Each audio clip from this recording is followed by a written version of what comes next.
अस्सलाम वालेकुम। अस्सलाम वालेकुम। आज मैं स्टार्ट करती हूँ।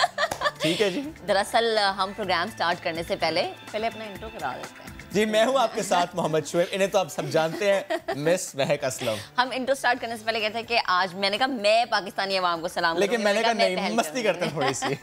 चले जी, गुड मॉर्निंग आप सबको कहते हैं। और आज सबसे पहले हम जिक्र कर लेते हैं कि बहुत से लोग सोशल मीडिया पर कह रहे हैं कि अल्लामा इकबाल हम आपसे शर्मिंदा हैं। क्यों? नवाज शरीफ साहब ने भी ऐसा ही कुछ शेयर किया। उन्होंने भी कहा कि इकबाल हम शर्मिंदा हैं। क्यों? क्योंकि अल्लामा इकबाल का ये जो मुजस्समा बनाया गया है गुलशन पार्क लाहौर में, इससे मुतालिक लोग ये शेयर कर रहे हैं कि इसमें सिर्फ और सिर्फ एक ही गलती है, और वह गलती ये है कि मुजस्समा कहीं से अल्लामा इकबाल जैसा है नहीं। ये एक इसकी बुनियादी गलती है। मुजस्समा तो है लेकिन अल्लामा इकबाल का लग नहीं रहा, तो लोग इस पर कर रहे हैं तनकीद, और बहुत ज़्यादा तनकीद की जा रही है। कुछ लोग तो कह रहे हैं फड़ो उन्नू ठेकेदार सी जिन्हें बनाया है, उन्होंने फड़ो, आर्टिस्ट नू फड़ो। अच्छा, ये वैसे जिसने बनाया उसने क्या सोच के बनाया है? और हम देख रहे हैं कि सोशल मीडिया पे इस टाइम ये बहुत ज्यादा टॉप ट्रेंड बना हुआ है। अच्छा, फिर मैंने ये मतलब कहीं ना इधर से ना उधर से, कहाँ से ये अल्लामा इकबाल आपको लगा है? आप उस नजर से देखें जिसने ये बनाया है, आप उसकी नजर से देखें, उसकी नजर में यही अल्लामा इकबाल है। नहीं नहीं नहीं नहीं, ये देखें ठीक है, लेकिन जब लाहौर आते हैं लोग विजिट के लिए तो ये साथ लिख देना चाहिए कि अल्लामा इकबाल का मुजस्समा है। ये भी हो सकता है कि उनके दिल में कोई और शख्स हो, उनके दिमाग में कोई और शख्स छाया और वो मिक्स हो गए हो। हाँ। लेकिन मुजस्समा बनाने वाले जो ठेकेदार हैं या जो भी लोग हैं उन्हें उनसे पूछना चाहिए और वाकई सवाल करना चाहिए कि भैया ये कहाँ से आपको शायर मशरक़ लग रहे हैं। अल्लामा इकबाल एक बहुत बड़ा नाम है। छोड़िए फीचर्स को, आप स्टाइल चेक कीजिए, स्टाइल तो वही है ना। नहीं वो मतलब कलम and this one that's his style, तो वो उस बारे में हम ये कह सकते हैं। अच्छा जी, ये तो हमने एक स्टोरी आपसे शेयर की जिस पर बहुत ज़्यादा तनकीद हो रही है। बढ़ते हैं आगे, और चूंकि मौसम ऐसा है कि अभी भी जो अपर एरियाज़ हैं या फॉर दैट मैटर जो मैदानी इलाके हैं नहीं पंजाब के, अगर हम उसकी बात करें वहाँ पर धुंध है। वहाँ पर हमें देखते हैं कि बहुत से हादसात रिपोर्ट होते हैं। बार बार ये कहा जाता है कि जब धुंध हो तो गैर ज़रूरी सफ़र से गुरेज किया जाए। हब में कौमी शाहराह पर मुसाफिर कोच उलट गई, 14 मुसाफिर जाँ बाक हुए, 10 जख्मी हो गए हैं। जो मरने वाले हैं उनमें 5 खवातीन भी शामिल हैं। मुसाफिर कोच पंजगूर से कराची आ रही थी। एक तरफ मैंने बात की थी पंजाब की, लेकिन दूसरी जानिब आप देखिए कि इवन जो लोअर साइड है, जो सदर्न पार्ट ऑफ पाकिस्तान है, वहां पर पूरे मुल्क में एक ऐसा ही एहतियात करें गाड़ी चलाते हुए, जैसे कि आपको बार बार जो है वो कहा भी जाता है। आगे बढ़ते हैं जनाब। पाक फौज ने दहशतगर्दी का बड़ा मंसूबा नाकाम बना दिया। पाक अफगान सरहद के करीब इंटेलिजेंस बेस्ड ऑपरेशन किया गया। 3 दहशतगर्द मारे गए और बड़ी तादाद में असलहा और गोला बारूद बरामद हुआ। और ISPR के मुताबिक हलाक होने वाले दहशतगर्द मुल्क में अहम शख्सियात को निशाना बनाने की मंसूबाबंदी भी कर रहे थे। बरवक्त कार्रवाई से दुश्मन का मंसूबा खाक में मिल गया है।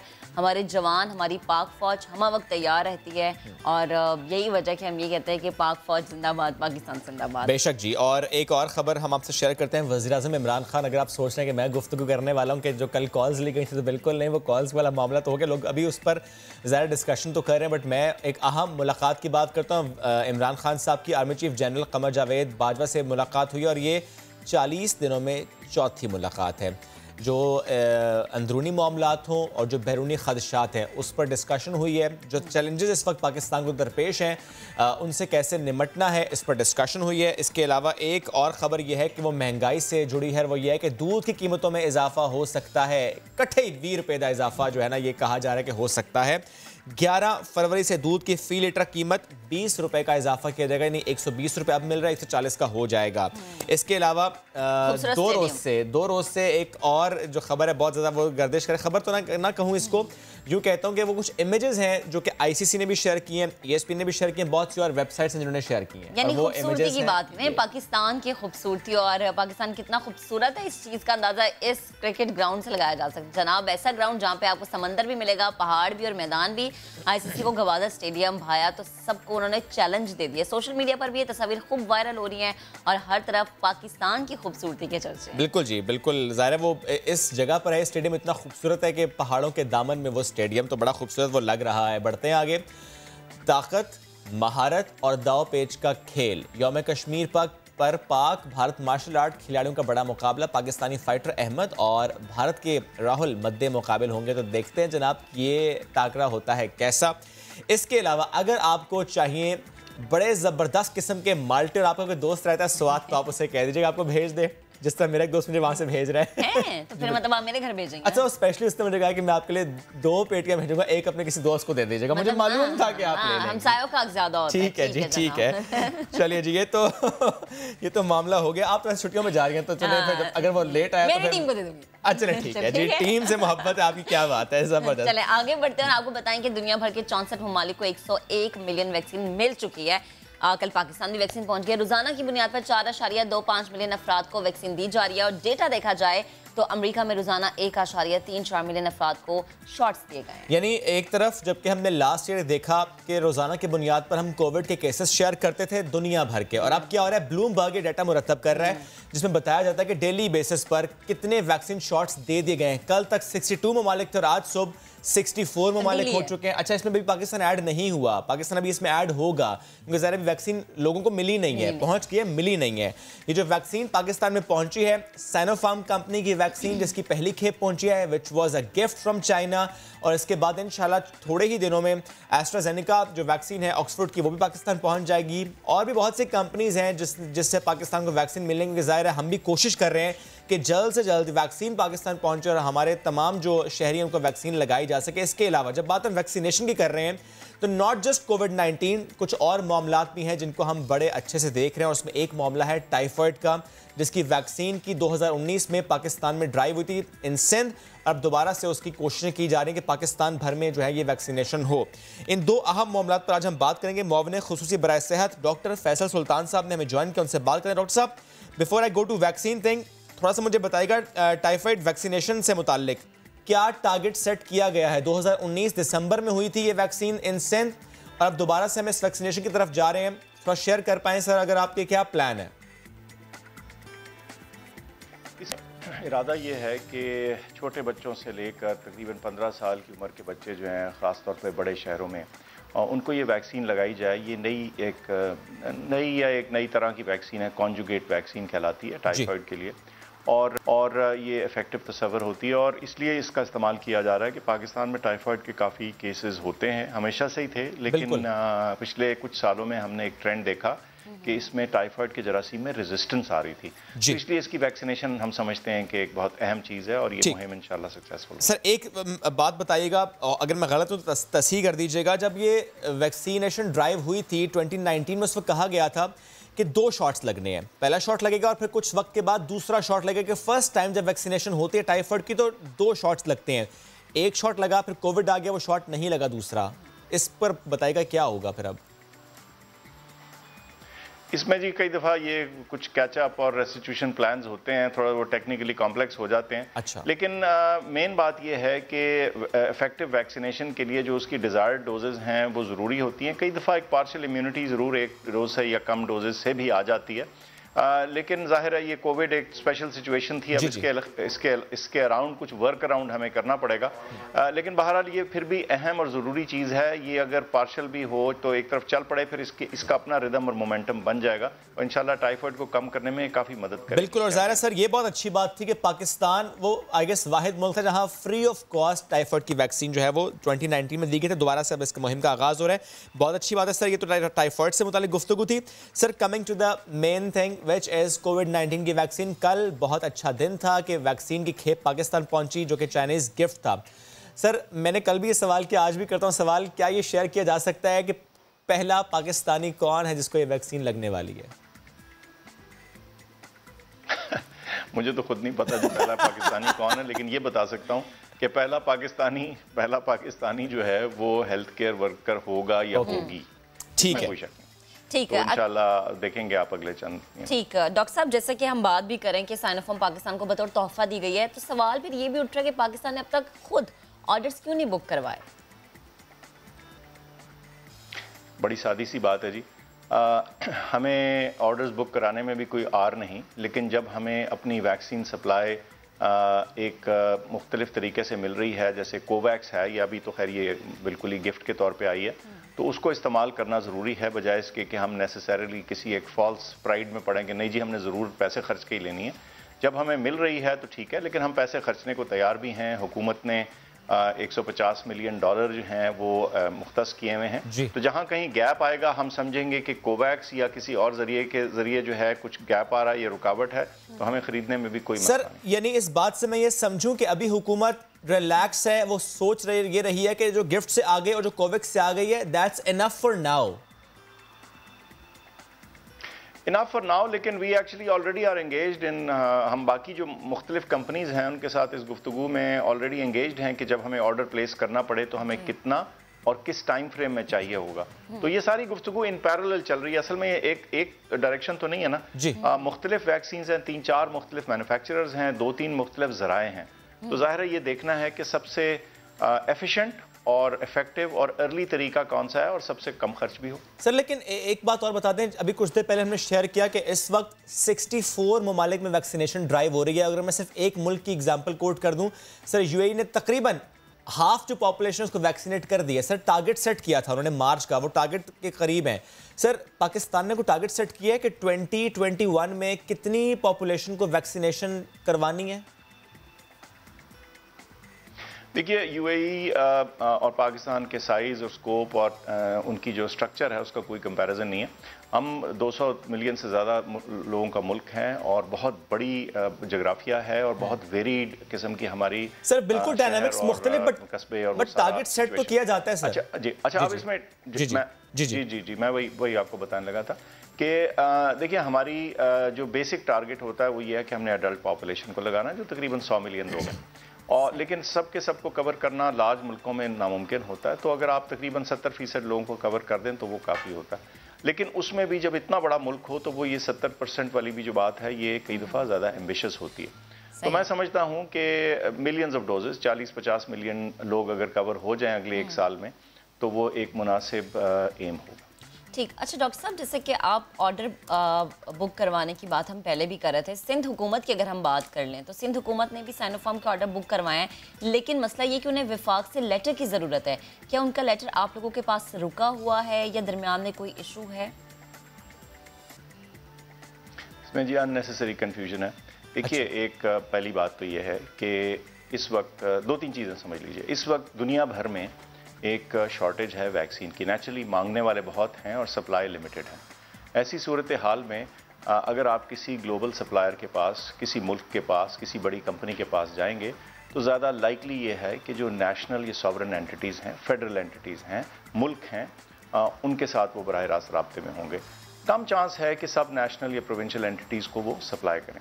हमें बाहर कैफ बिल्कुल कोई एतराज़ नहीं, अगर कोई लेना चाहे वैक्सीन डायरेक्टली तो वो ले सकते हैं, कोई भी सूबा ले सकता है। तो उसमें हमारी तरफ से कोई एतराज़ नहीं। हमारी सिर्फ शर्त इतनी ज़रूर है कि हमें पता चलता रहे कि कितनी वैक्सीन आ रही है ताकि हमारे पास एक नेशनल पिक्चर सामने रहे। नहीं सर, लेकिन और ये चीज़ जो है इसमें कन्फ्यूजन। लेकिन सर जो गुफ्तगू की गई है सिंध हुकूमत की तरफ से वो ये कहते हैं कि उन्होंने साइनोफार्म से कांटेक्ट किया और साइनोफार्म ने कहा कि बिल्कुल हम आपको वैक्सीन की डोजेस दे सकते हैं, क्योंकि हम स्टेट ओन्ड कंपनी और हम स्टेट टू स्टेट डील करते हैं, तो आप हमें विफाकी सतह पर एक लेटर मंगवा दें। वो कहते हैं कि हमने विफाक को लेकर एक एनओसी रिक्वायर्ड है। अब वो अगर वो एनओसी इनको मिल जाता है, सर वो ये कह रहे हैं कि अगर हमें ये एनओसी मिल जाता है तो Sinopharm company with in 2 weeks हमें डोजेस दे देगी। मैंने फिर आपको बताया, मैं दोबारा समझा देता हूँ। Sinopharm company for that matter any company has more orders right now then they can meet. ठीक, उनके एक लिमिटेड कैपेसिटी है सप्लाई करने का। तो ये ऐसा नहीं है कि उनके पास वो ऑर्डर पड़े हुए और वो बिल्कुल देने को तैयार हैं। उन्होंने हमसे जो, और हमने जवाब दे दिया है, सिंध हुकूमत ने जो हमें ख़त लिखा था हमने उसका जवाब दिया, और उसका मतन और उसका जो कॉन्टेक्स्ट है और कंटेंट है वो तकरीबन वही है जो मैंने आपको बताया। वो ये है कि हमें कोई एतराज़ नहीं, अगर आप एनओसी लेना चाहते हैं हम आपको दे देते हैं, लेकिन हमें सिर्फ इतना जानने की ज़रूरत है कि आप कितनी रोजेज ऑर्डर करें ताकि हम अपने नेशनल टोटल काउंट में उसको। ये नहीं बताया गया उनकी तरफ से अब तक कोई ये मैं आपको बता रहा हूँ। ठीक है। अच्छा डॉक्टर साहब, ठीक, ये तो चले मामला हमने आपके सामने रखा, आपने इस पर हमारी रहनुमाई फरमाई। एक और चीज़ बताएगा, जैसे कि हम देख रहे हैं कि पीएसएल आ रहा है और यकीनन अवाम स्टेडियम में जाके मैच देखना चाहती है। एनसीओसी की सतह पर पीएसएल को लेके क्या हिकमत अमली अपनाई जा रही है कि क्राउड को इजाज़त दी जाएगी स्टेडियम में आके मैच देखे बराह रास्त, या कुछ और प्लान तरतीब दिया जा रहा है? उनकी दरख्वास्त जी इसी तरह NCOC की तरफ आई है, उसको हम एनालाइज कर रहे हैं, अगले चंद दिनों में कुछ फैसला भी बता देंगे। जो मौजूदा इदाद शुमार हैं उसकी लाइट में हमें कुछ उनको गाइडेंस देनी पड़ेगी कि क्या ये किया भी जा सकता है या नहीं। अगर किया जा सकता है तो उसमें स्टेडियम के अंदर कितनी डेंसिटी रखी जा सकती है। इसका इन्हिसार मुकम्मल तौर के ऊपर डिजीज की, एपिडेमिक की सिचुएशन और प्रेवलेंस। इस वक्त की सिचुएशन देखकर आपको क्या लगता है, जब स्कूल्स भी खुल चुके हैं, जब कोई इंडस्ट्री बंद नहीं है, आपको क्या लगता है इन हालात को देखते हुए, जब हम 1600-1700 पर डे केसेस पर चले गए हैं, which is a good sign कि हमने वेव 1 में 6000 भी देखे हैं, आपको क्या लग रहा है कि कम क्राउड के साथ इजाज़त दी जा सकती है? ऐसा कोई मामला हो सकता है, पॉसिबिलिटी है? ये पॉसिबिलिटी में तो इसका शुमार हो सकता है, लेकिन देखिए सच बात यह है कि जब हमने उनको कहा है कि हम थर्सडे को, परसों का उनको कहा है, तो ये सारे अदाद शुमार देख के ही बताना बेहतर है। इस वक्त कंजेक्चर करना या इसमें मफरूज़ा करना मुनासिब। ठीक सर, एक बात और बता दें कि डॉक्टर यास्मीन राशिद साहिबा ने कहा कि ये वैक्सीनेशन जो कि पाकिस्तान में होगी, ज़ाहिर है क्योंकि अभी स्टार्ट होनी है, उससे मुतालिक वो कहते हैं कि चूंकि कुछ साइड इफेक्ट्स हैं तो अपनी सवाबदीद पर लगाई जाए वैक्सीन। सर, इससे थोड़ा सा लोगों में एक इबहाम पैदा हुआ है, कन्फ्यूजन क्रिएट हुई है, अगर आप इससे क्लियर कर सकें। जी बिल्कुल, देखिए बड़ी वाज़ेह बात है। मेरे ख्याल से जो उन्होंने कहने की कोशिश की है वो ये है कि ये वॉलंटरी वैक्सीन होगी, इसमें कोई ज़बरदस्ती किसी को पकड़ के नहीं लगा दी जाएगी। ये तो बात ठीक है, ये वॉलंटरी वैक्सीनेशन ड्राइव ही होगी, नो डाउट अबाउट इट। जहाँ तक ताल्लुक साइड इफ़ेक्ट्स का है जी, देखें जहाँ तक जितनी रिसर्च हुई है, जहाँ तक इस्तेमाल हुआ है, आपने अभी बताया कि 50-60 से ज़्यादा ममालिक में ये वैक्सीन हो रही है, मिलियंस ऑफ वैक्सीन हो रही हैं, तो आमतौर पे क्या साइड इफेक्ट ज़्यादा से ज़्यादा देखे गए हैं? वो ये है कि बाजू थोड़ा सा सोर हो गया, वही बुखार, वही जो बच्चों का वैक्सीनेशन के बाद होता है, वही साइड इफेक्ट्स बिल्कुल देखे गए हैं। बिल्कुल, तो बिल्कुल जी, कोई ऐसे मेजर साइड इफेक्ट्स नहीं देखे गए जिसके बारे में हम कोई काबिल जिक्र बात हो जिसका हम जिक्र करें। ठीक है, एक बात और सर, लास्टली 1166 पर रजिस्ट्रेशन का कहा गया था सर, जब लोग कराते हैं तो आगे से जवाब आता है कि अभी रजिस्ट्रेशन हो नहीं रही। सर, ये क्या मामला है? बड़ी सादी बात है जी, 1166 का सिस्टम तैयार कर लिया गया।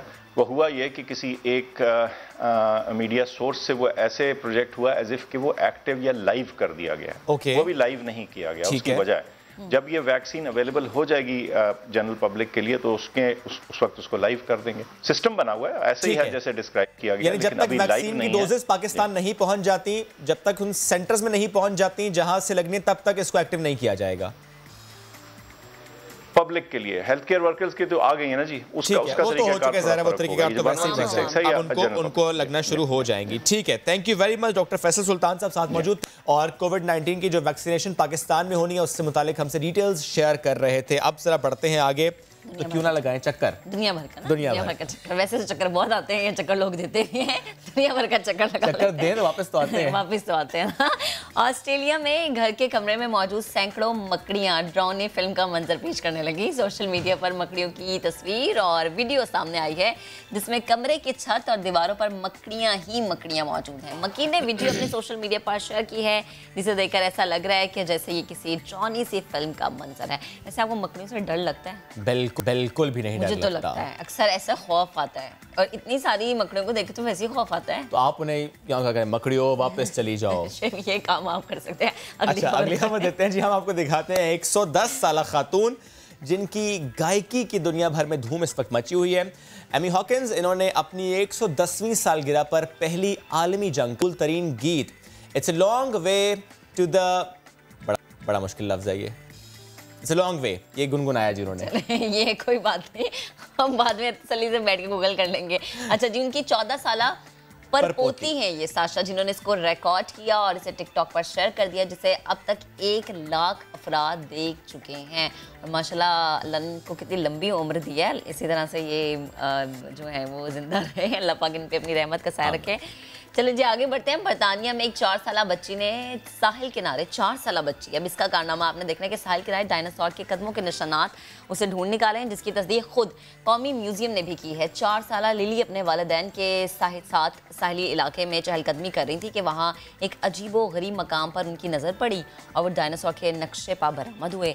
इसके बाद माहिरीन ने उन्हें देखा और कहा कि ये 22 करोड़ साल पहले के निशानात हैं जो रेगिस्तानी मिट्टी में महफूज हो गए थे, और वो इलाका कदीम जानवरों के आसार की वजह से मशहूर भी है। लेकिन 4 साल बच्ची कितनी माशाल्लाह से, अब उसका दिमाग चेक है। एग्जैक्टली जी, बिल्कुल आप दुरुस्त कह रही हैं। 40 साल लोगों का दिमाग नहीं होता जो 4 साल लड़की का। क्या फिर किसको पॉइंट मारे मिस महक? अच्छा चलिए अगली अच्छा, अगली खबर सऊदी खातून से मुताल्लिक खबर है। पेंसिल की जो टिप है, जो पेंसिल की नोक है, उस पर किंगडम टावर उन्होंने बनाया है। छोटा सा वो टिप, छोटी सी वो टिप होती है, उस पर बड़ा सा किंगडम टावर छोटा करके बना दिया है। सऊदी खातून ने सुई और कटर की मदद से पेंसिल की नोक पर एक टावर बनाया है। ट्विटर पर उन्होंने लिखा कि ऐसे ही वो फ्री बैठी हुई थी तो उन्होंने सोचा कि चलिए कुछ करते हैं, पेंसिल की नोक पर उन्होंने किंगडम टावर बना दिया। ट्विटर सारिफीन ने उनके काम को खूब सराहा और कहा है कि वक्त गुजारी का नहीं बल्कि ये एक फ़न है। बहुत ज़्यादा अप्रिशिएट उनके इस काम को किया जा रहा है। मुझे ये आसान लग रहा है करना, जो आर्ट के लोग हैं उनके लिए मुझे लगता है थोड़ा आसान है, क्योंकि देखिए ये थोड़ा सा बिल्कुल मतलब अगर सिक्का मोटा है तो आप इजीली कर सकते हैं। चलिए ठीक है, मैं आपको मोटा सिक्का देता हूँ आज और आपने उसमें कुछ बनाना है। क्या बनाना है? आप साइलेंट समंदर बना देना। चलें ठीक है, साइलेंट समंदर बना देना। अब देखते हैं कल ये मिस महक लेकर आएंगे, हमको दिखाएंगे कि वो साइलेंट समंदर बना हुआ या नहीं। अच्छा जी, अगले टॉपिक की तरफ बढ़ जाते हैं और वो टॉपिक है पाकिस्तान से जुड़ा बड़ा अच्छा टॉपिक है। अक्सर इस पर बात होती है कि पाकिस्तान में मुफ्त इलाज की सहूलत होनी चाहिए। तो जनाब KPK पाकिस्तान का पहला वो सूबा है जहां पर यूनिवर्सल हेल्थ कवरेज इस वक्त मौजूद है। सेहत इंसाफ कार्ड की हमने बात की है। अब मामला कुछ यूँ है कि जो ID कार्ड है, the card you have it, वही कार्ड आपको बेसिकली सेहत इंसाफ कार्ड के तौर पे जो है आप उसे यूज़ कर सकते हैं। किसी भी हॉस्पिटल में आप जाएंगे, चाहे कोई प्राइवेट हॉस्पिटल जो कि ऑन बोर्ड होगा, तो वहाँ पर जाकर आप इलाज करवा सकते हैं। अब ज़रा उसकी लिमिट रखी गई है, फॉर एग्जांपल 10 लाख उसकी लिमिट रखी गई है जिसमें आप इलाज करा सकते हैं। तो इसी मामले पर आज हम बात करेंगे। हमें ज्वाइन कर रहे हैं मुआविन खुसूसी कामरान बंगिश साहब। नहीं, लेकिन उससे पहले हम अपने नाज़रीन को प्रॉपर पैकेज दिखाते ताकि उन्हें समझ भी आ जाए, फिर हम इस पर गुफ्तगू भी करेंगे। खैबर पुख्तनख्वा के अवाम के लिए खुशखबरी, 4 बच्चियों को अब मुफ्त हेल्थ इंश्योरेंस मुयसर है, जिसके तहत हर खानदान के अफराद 400 सरकारी और निजी अस्पतालों से मुफ्त इलाज करवा सकेंगे। इस इकदाम से शहरी कितना खुश है, आए चलकर इनसे जानते हैं।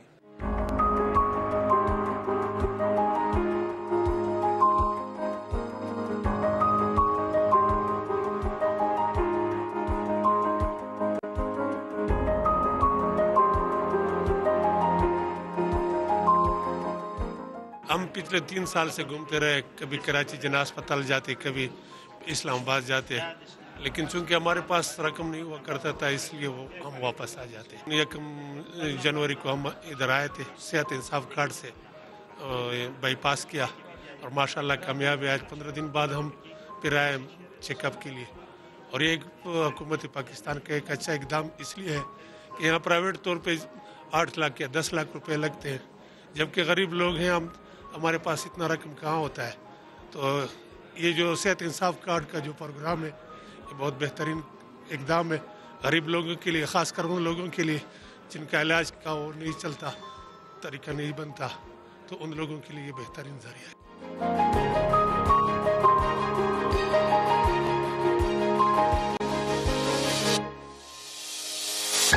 मेरे वालदा का जो है ना सेहत कार्ड पे इसके बिल्कुल मुफ्त इलाज हुआ है और ये मेरे जैसे गरीब लोग बहुत ज़्यादा है हमारे मुल्क में, और ये अच्छी कदम है कि सेहत कार्ड के हवाले से।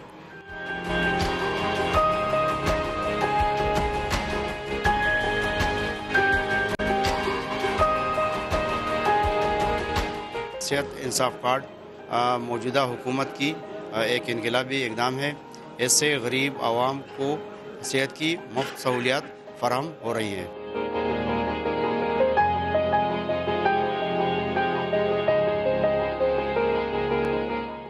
सेहत का इंसाफ कार्ड आ गया तो गरीब आवाम के लिए सबसे ज़्यादा फ़ायदा है।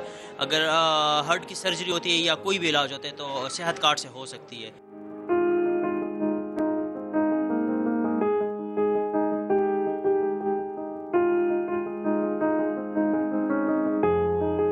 सालाना 10 लाख तक मुफ्त इलाज की सहूलत मिलने पे शहरी खुश भी है और मुतमईन भी। खैबर पुख्तनख्वा के अवाम मुल्क भर में इस इकदाम से फ़ायदा उठा सकते हैं। रिपोर्ट आपने देखी। कामरान बंगिश साहब मुआविन खुसूसी हमें ज्वाइन कर चुके, उनसे बात करेंगे। कामरान साहब बेहद शुक्रिया। और सबसे पहले तो KP गवर्नमेंट को मुबारकबाद देनी चाहिए कि एक ऐसा प्रोग्राम है जिससे घराने के तमाम अफराद को सेहत की मुफ्त सहूलियात मैसर होंगी। माजरत के साथ सर, शाबाशी तो मिली होगी वज़ीर आज़म साहब से, अगर आप उससे मुतालिक बताएं। जी, बिस्मिल्लाहिर्रहमानिर्रहीम। आपका शुक्रिया। वज़ीर-ए-आज़म साहब की तरफ से ना सिर्फ शाबाश मिली बल्कि मुबारकबाद भी उनकी जानिब से आई, और उन्होंने पंजाब को बिलखुसूस सख्ती से इंस्ट्रक्शंस किए हैं कि 2021 के साल में पंजाब के तमाम शहरियों को भी ये सहूलत मिलनी चाहिए जो खैबर पख्तूनख्वा के अवाम को मिली है। और ये हमारे लिए, खैबर पख्तूनख्वा के अवाम के लिए और हुकूमत के लिए खुशी की और फ़ख्र की बात इस वजह से भी है कि पहली दफ़ा बड़े सूबे जो है वो छोटे सूबों की तकलीद करेंगे। और मैं सिर्फ पाकिस्तान के लैंडस्केप पे बात नहीं कर रहा, या सिर्फ जनूबी एशिया की हद तक मैं बात नहीं कर रहा, पूरी दुनिया में तरक्की याफ्ता ममालिक में ये सहूलत यूनिवर्सल हेल्थ कवरेज अवेलेबल नहीं है। खैबर पख्तूनख्वा के अवाम जो है वो खुशी के और उसके मुस्तहिक है, और अल्हम्दुलिल्लाह ये अल्लाह के फ़ज़ल से इमरान ख़ान का जो रियासत मदीना का जो विज़न है वो खैबर पख्तूनख्वा हुकूमत ने उसको अमली जामा पहना। चलें कामरान साहब, अगर आगाज़ यहाँ से हो गया तो अल्लाह करे कि बाकी सुबह में भी ये चीज़ें हो जाएं। मुझे ये वाज़ेह कीजिएगा कि कोई कार्ड नहीं, कोई दरख्वास्त नहीं, कोई पर्ची नहीं, आईडी कार्ड ही सेहत इंसाफ कार्ड है। ये वाज़ेह कर दें कि आईडी कार्ड के अलावा कोई और रिक्वायरमेंट नहीं है। यानी कि अगर आपके पास कौमी शनाख्ती कार्ड है और उसमें आपकी जो फैमिली है, अहलो अयाल है, उनकी डिटेल्स आपके दर्ज हैं, मिसाल के तौर पर जो आपके बच्चे हैं या बेटियां हैं हमारी, उनकी डिटेल्स आपके फार्म बे में मौजूद है, उनकी बर्थ रजिस्ट्रेशन हुई हुई है, तो सब इंटाइटल हैं 10 लाख रुपए तक की हेल्थ कवरेज की, और कोई रिक्वायरमेंट नहीं है। ना आपको किसी और कार्ड की ज़रूरत है, ना आपको किसी सिफारिश की ज़रूरत है। जैसे कि खान साहब ने एक इदारा इस्टेब्लिश किया था कि शौकत खानम में कोई सिफारिश नहीं होती, कोई कुछ नहीं होता, वैसे ही उसी विजन के तहत वो इदारे का जो कॉन्सेप्ट था वो सूबे भर पे अब लागू हो गया है, और ये लेटर ऑन इंशाल्लाह पूरे पाकिस्तान पे लागू होगा। तो कोई किसी किस्म की सिफारिश नहीं है, किसी किस्म की आपको किसी के पास नहीं जाना चाहिए। आप हॉस्पिटल में जाएं जो इन पैनल्ड हॉस्पिटल्स हैं, वहाँ पे शनाख्ती कार्ड दिखाएं, शनाख्ती कार्ड दिखाते ही या आप एक मैसेज कर दें 9870 पे, उसमें आपको पता चल जाएगा कि आप और आपकी फैमिली के कितने लोग इंटाइटल्ड हैं और आपको ये सर्विस मिलेगी। अच्छा सर, ये बता दें कि सूबे भर के कितने प्राइवेट हॉस्पिटल्स ऑन बोर्ड है और इसके अलावा मुल्क भर के कितने हॉस्पिटल्स हैं जो ऑन बोर्ड है? खैबर पख्तूनख्वा और मुल्क भर में तकरीबन 400 से ज़्यादा बड़े हॉस्पिटल्स, और जिसमें बड़े शहरों में भी हॉस्पिटल्स हैं। सिंध में जो है आपके कराची में बड़े हॉस्पिटल्स हैं, लाहौर में आपके, इस्लामाबाद में जो जुड़वा शहर हैं, पिंडी में, और ये पख्तूनख्वा में भी सारे रीजन्स में हॉस्पिटल्स हैं। ये सिलसिला यहाँ पे नहीं रुकेगा, ये बाकी हॉस्पिटल्स में भी जाएगा। जो प्राइवेट सेक्टर खैबर पख्तूनख्वा में इन्वेस्ट करना चाहती है उनके लिए एक सर्टन शराइत है, वो फुलफिल करें तो उधर भी हम ये फैसिलिटीज़ फर्दर एक्सपेंड होगी। और ये जो अभी जो बीमारियाँ हैं उस तक भी ये लिमिटेड नहीं है। हमारा विजन ये है कि जो पेचीदा बीमारियां हैं जैसे कैंसर हो गया, जैसे और हमारी जो ट्रांसप्लांट की जो पूरी वो है, ये बीमारियां भी हम इंशाल्लाह with the passage of time add करेंगे इसमें। ठीक है। अच्छा कामरान साहब, ये भी फरमाएगा कि शौकत खानम से भी इलाज क्या इसी कार्ड के जरिए हो सकेगा? क्योंकि हम सबको पता है कि कैंसर का इलाज बहुत महंगा होता है। देखें, शौकत खानम या बाकी जगहों पे जो कैंसर में कीमोथेरेपी है वो इसके थ्रू हो सकती है एक सर्टन लिमिट तक, लेकिन जैसे मैंने अभी बात की कि जो कैंसर की पेचीदा है जैसे बोन मैरो ट्रांसप्लांट है या एक्यूट माइलॉइड ल्यूकीमिया है, इस तरह की बीमारियां जो है ये बाद में हम इस कार्ड में ऐड करने जा रहे हैं। तो फिलहाल के लिए तो इतना है कि ना सिर्फ शौकत खानम में बल्कि आगा खान जैसे हस्पताल में भी इलाज होंगे गरीब लोगों के, जो मुतवस्सित तबका है जो अपना इलाज बर्दाश्त नहीं कर सकते। पेशावर में बड़े बड़े हॉस्पिटल्स जो प्राइवेट सेक्टर के हैं वहाँ पे इलाज फ्री होगा लोगों का।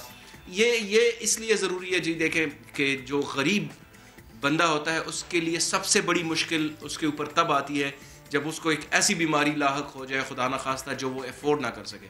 तो खैबर पख्तूनख्वा हुकूमत ने ये जिम्मेदारी उठा ली है कि हम उनकी ये टेंशन, और ना सिर्फ गरीब और मुतवस्सित तबका बल्कि जो भी खैबर पख्तूनख्वा का शहरी है वो अब इंटाइटल्ड है 10 लाख रुपए तक के इलाज के लिए। सर एक गरीब की बीमारी तो इसलिए भी बढ़ जाती है क्योंकि जब वो बीमार होता है तो वो हॉस्पिटल जाता नहीं है, वो ओपीडी में नहीं जाता क्योंकि उसे पता है कि पैसे लगेंगे। सर ये सोच है केपी गवर्नमेंट की कि ओपीडी भी कवर हो इसके जरिए? ज़ाहिर है गवर्नमेंट हॉस्पिटल तो कवर करता है बट प्राइवेट नहीं करता।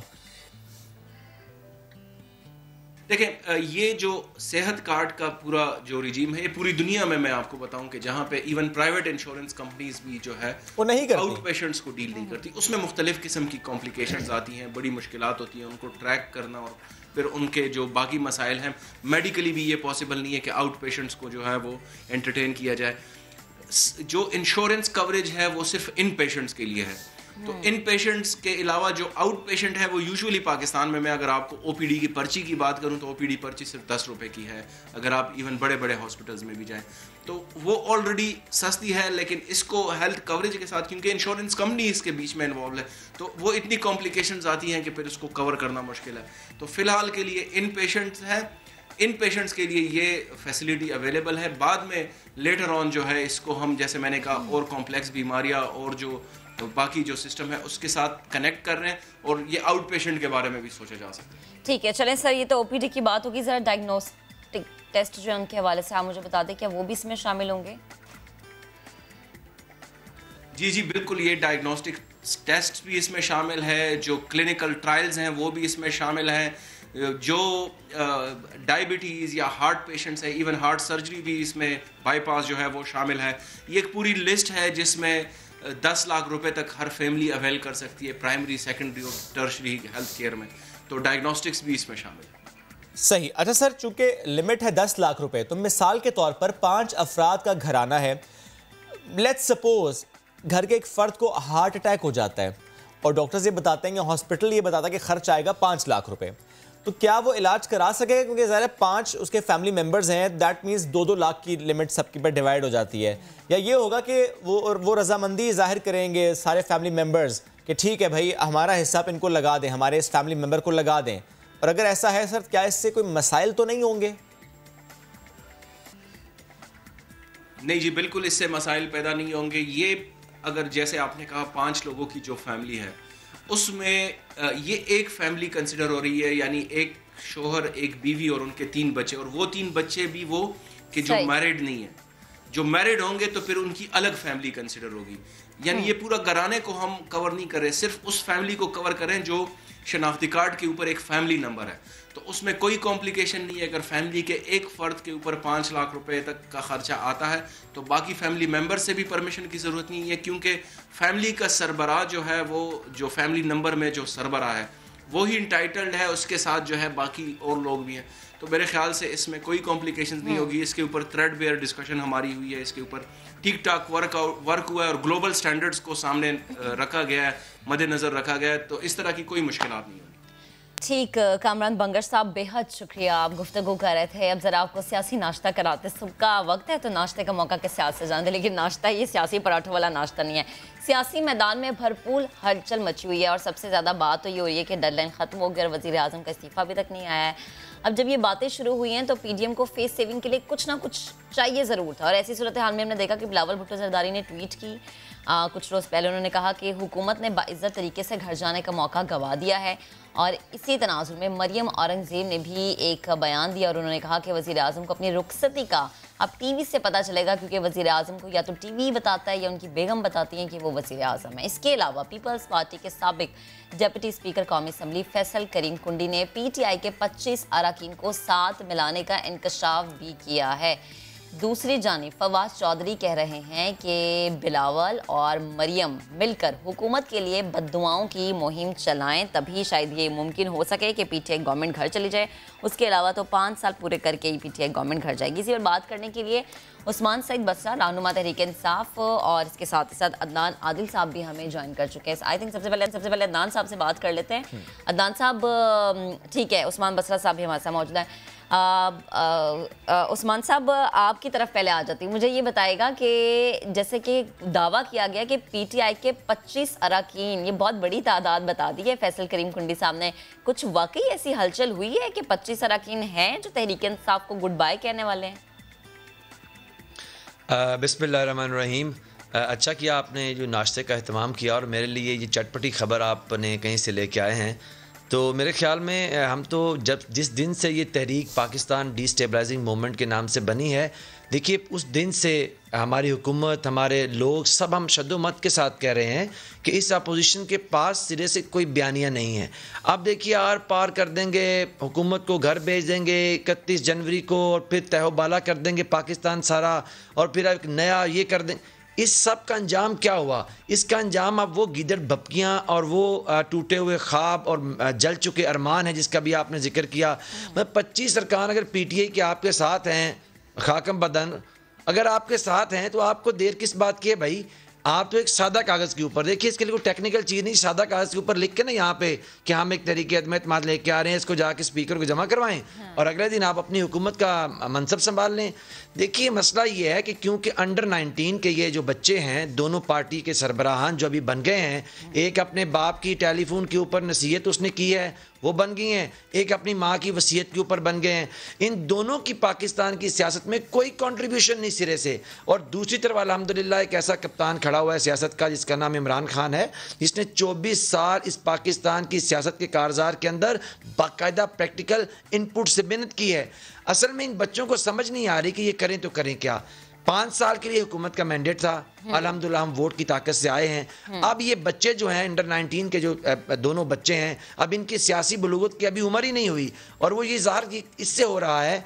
देखिए जिस दिन से हम हुकूमत के अंदर आए हैं सबसे पहले PDM का एक चीज़ थी जी, इलेक्शन जाली हैं। अगर इलेक्शन जाली हैं तो भी क्या मरकज़ की हद तक जाली हैं? अगर इलेक्शन में कोई चीज़ आपके बकौल हुई, कोई रिजल्ट तब्दील हुए गए हैं, कभी आप कहते हैं जी वो RTS सिस्टम बैठ गया, तो क्या सिर्फ उन सीटों पे बैठा जिस पे पाकिस्तान तरीके इंसाफ जीती? और भाई आप सिंध के अंदर हुकूमत संभाले हुए हैं, उसी इलेक्शन के रिजल्ट में आपने हुकूमत बनाई हुई है, उसी इलेक्शन के रिजल्ट में नून लीग यहाँ अपोजिशन लीडर बनी हुई है, पंजाब के अंदर भी अपोजिशन लीडर बनी हुई है। सर ये प्रोडक्शन ऑर्डर ले रही है, ये बातें अपनी जगह सर, लेकिन मैं चाह रहा हूँ मुझे आप ये बता दें कि आप अगर ये कहते हैं कि वो गीदड़ भपकी है, अगर आप ये कहते हैं कि ऐसे कोई हमारे अरकान नहीं है जो कि उनके साथ हैं, PDM के साथ है, सर उनके कितने अरकान आपके साथ है फिर ये बता दें?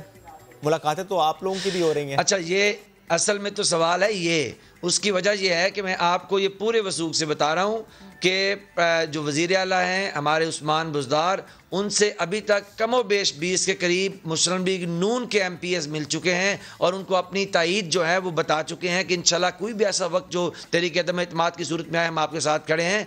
और जो MNAs हैं मरकज़ के अंदर, ये भी कमो बेश 12 से 14 लोग हैं जो प्राइम मिनिस्टर को मिल चुके हैं, हमारी लीडरशिप को मिल चुके हैं, और वो भी इस बात पर तैयार हैं कि ये सारी मुलाकातें जो MNAs की आप बात करें वो लेटेस्ट मुलाकातें हैं? ये जिस दिन से हमारी हुकूमत बनी है वो हमारे साथ उस तारीख के अंदर है। तहरीक शुरू हुई है और जब से ये हलचल हुई है हमने देखा कुछ चीजें तो मंजर आम पे आ गई। जिन्होंने वजीर आला पंजाब से मुलाकात की थी, जो भी मंजर आम पे नहीं आई है, मैं उनके हवाले से पूछना चाह रहे हैं कि वो मुलाकातें कौन सी है? क्या अभी रिसेंटली कोई मुलाकात हुई है वजीर आला पंजाब से या वजीर आजम से, जो आप MNAs की बात कर रहे हैं? मेरे ख्याल में मैं इसका कोई आपको इस तरह से जवाब नहीं दे सकता। उसकी वजह यह है कि ये सियासी हिकमत अमली का हिस्सा है। जिन लोगों ने ये बयान सियासी है, दूसरी नहीं बयान सियासी नहीं है। देखिए फिर तो आप बता दीजिए, फिर तो आप बता दीजिए क्योंकि मुझे पता है आप बता देंगे। आई इंसिस्ट सर, MNAs की आपने बात की है, आप मुझे उभार रहे हैं और आप आज शेयर कर दें सर।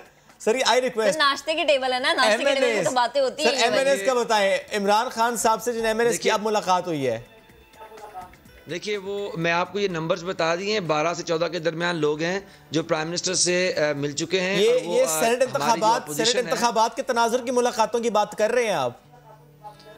देखिए शोएब जी, जो मुलाकातें हुआ करती हैं इनका तनाजुर बड़ा क्लियर हुआ करता है, और ये ख़ास तौर पे जो अपोजिशन है ना, और इसके अंदर प्रेडोमिनेंटली नून लीग के लोग मिले हैं। और मैं आपको ये बताऊं कि ये नून लीग की लीडरशिप को मालूम है और उनकी सफ़ों के अंदर इसके ऊपर बड़ी लानतान भी जारी है।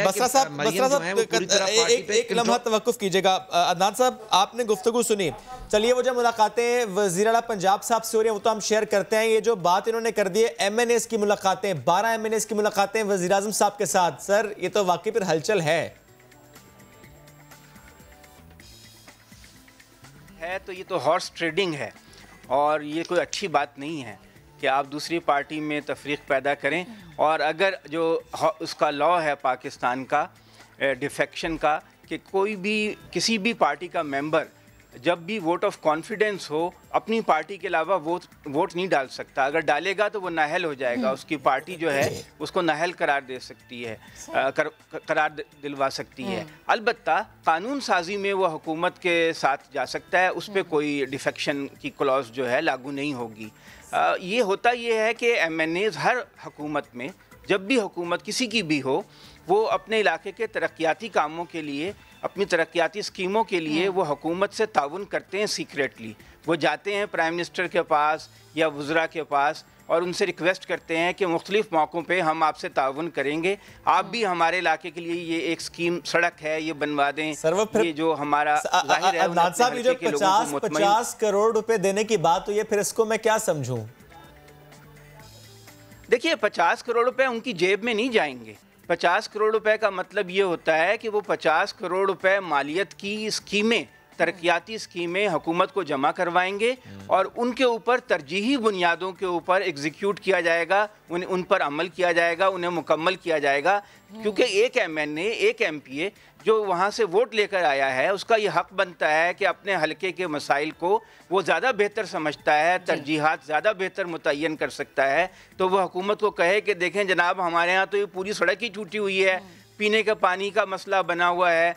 तो जो भी उसके नज़दीक बड़े अहम मसाइल हैं, उनकी तरक्याती स्कीमें वो हुकूमत को दे और वो जो हैं मुकम्मल कर ली जाएं। क्योंकि ब्यूरोक्रेसी और अफसरशाही जो होती है वो स्टेटस को रखती है, वो इतनी मोटिवेटेड नहीं होती, जबकि हल्के के अवाम का जो दबाव है वो MNA और MPA पे होता है। तो इसलिए वो ज़्यादा बेहतर पोजीशन में होते हैं। तो ये 50 करोड़ तो कोई बड़ी रकम नहीं है मेरे ख्याल में। तो अगर इन्हें 1 अरब भी दिए जाएं तो भी वो पूरे मसाइल अपने हल्के के हल नहीं करवा सकेंगे। ये उनकी जेब में नहीं जाने, ये गलत तासुर है।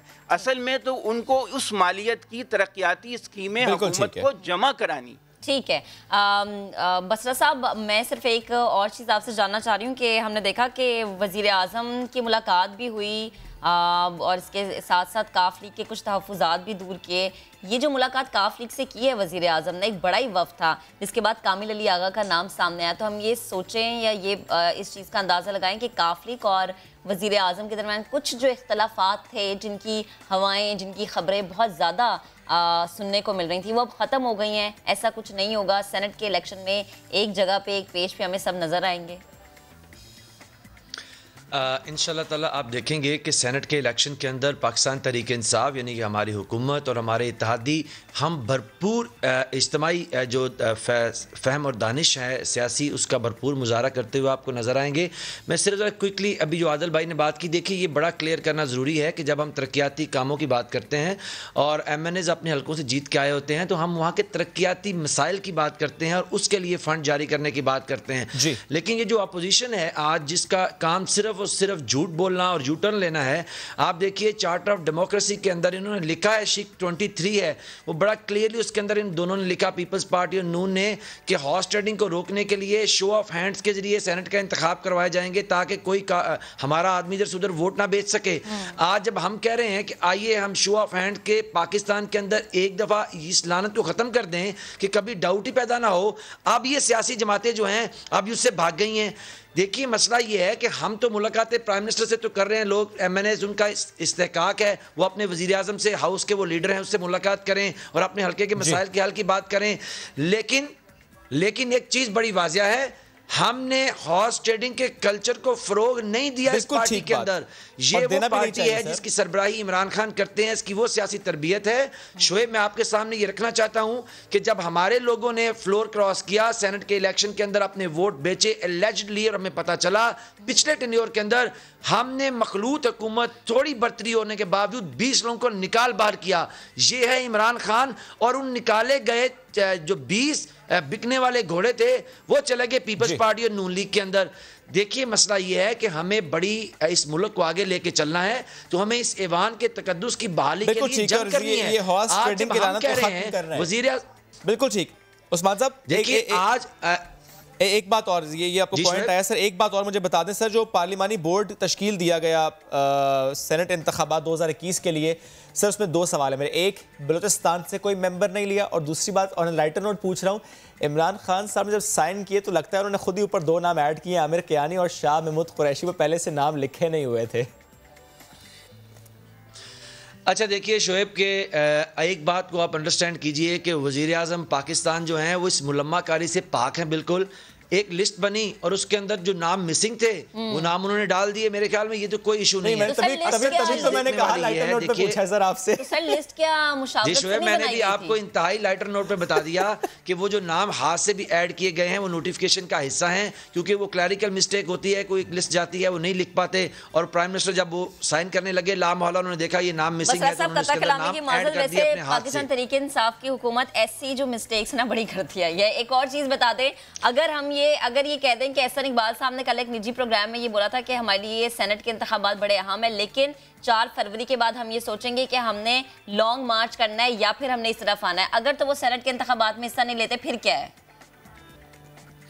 अच्छा मैं आपको एक बात में एहसन इकबाल साहब मेरे साथ वाले हल्के से हैं, मेरा हल्का इस तरफ है। ये दुनिया के अंदर वाहद आदमी है जो टाई कोट पहन के 3 पीस पहन के भोला सा मुंह बना के इतना पक्के मुंह से झूठ बोलता है कि कोई गैस ही नहीं कर सकता झूठ बोल रहे हैं।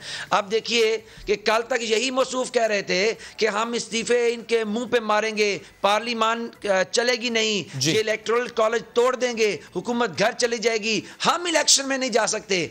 अब बाई इलेक्शन में रुसवा भी हो रहे हैं, गिलगित बल्तिस्तान में भी हार के आ गए हैं। वजीराबाद के इलेक्शन में इन साहब की मौजूदगी में वहां के प्रेसिडेंट ने मुस्लिम लीग नून छोड़ने का ऐलान किया है। ये हमारे साथ जो कंटेस्ट कर रहे हैं डिस्ट्रिक्ट का इलेक्शन भी हार रहे हैं। अब आपको सेनेट का इलेक्शन में बताऊं भाई, जब आप कहते थे कि हमने इलेक्शन लड़ना ही नहीं है, ये पार्लिमानी असली नहीं है, ये पार्लिमानी जाली है, सर क्या करें पाकिस्तान की सियासत है सर। और अगर आपने ये कर लिया है, सियासी बालगु नजरी का सबूत आपने दे दिया है, तो एक फैसला एहसन इकबाल साहब और भी कीजिए कि आप झूठ बोल बोल के आपकी उम्र इतनी चली गई, एक सच बोल दीजिए कि मुस्लिम लीग नून इस इलेक्शन को लड़ने की मुतहम्मल इसलिए नहीं हो पा रही कि अंदर मरियम की लीडरशिप के ऊपर इतने सवाल उठते हैं। ठीक है सर, ये पॉइंट आ गया सर। पार्टी के अंदर भी मरियम को लोगों ने लीडर मानने से इनकार किया। आप उनकी पार्टी में दरारें हैं। बहुत शुक्रिया बसरा साहब। अदनान आदिल साहब आप साथ मौजूद है, बेहद शुक्रिया। एक क्विकली ब्रेक लेनी, जब ब्रेक से वापस आएंगे तो फिर इस्लामाबाद के शहरियों के लिए हमारे पास ये खबर है कि अगर आप ट्रेल 4 या ट्रेल 6 जाना चाह रहे हैं या प्लान कर रहे हैं तो जरा रुक जाइए। खबर है हमारे पास एक ऐसी जिससे आप थोड़ा सा घबरा जाएंगे। ब्रेक के बाद बताएंगे कि वहां पर आखिर क्या देखा गया है।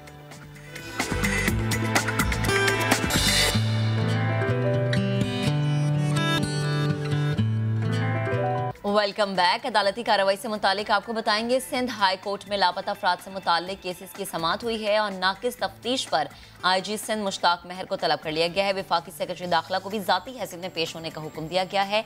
इसी पर बात करेंगे, अपने नुमाइंदे इरफानुल हक ने हमें ज्वाइन किया। इरफान, कब तक पेश होने का हुक्म दिया गया है? अदालत के क्या रिमार्क्स रहे इस मामले पर? महक, इसमें दर्जनों लापता अफराद हैं जिनकी आज समाअत हुई है। बाजियाबी से मुतल्लिक दरख्वास्तें थी, उन्हें उनके अहल खाना की ज़्यादातर लोग 2015 और 2016 से लापता हैं। उसमें आज मुश्ताक और आदिल और सुलेमान और दीगर अफराद शामिल हैं। उनके अहल खाना भी अदालत में मौजूद थे। इंतहाई जज्बाती मनाजिर समाअत के दौरान देखें कि उनके अहल खाना हज़ारों कतार अदालतों में रोते रहे, जिस पर अदालत ने शदीद बरहमी का इजहार किया है कानून नाफिज करने वाले इदारों पर, और बिलखुसूस पुलिस की जो तफ्तीश है उस पर सवालिया निशान अदालत ने करार दिया है।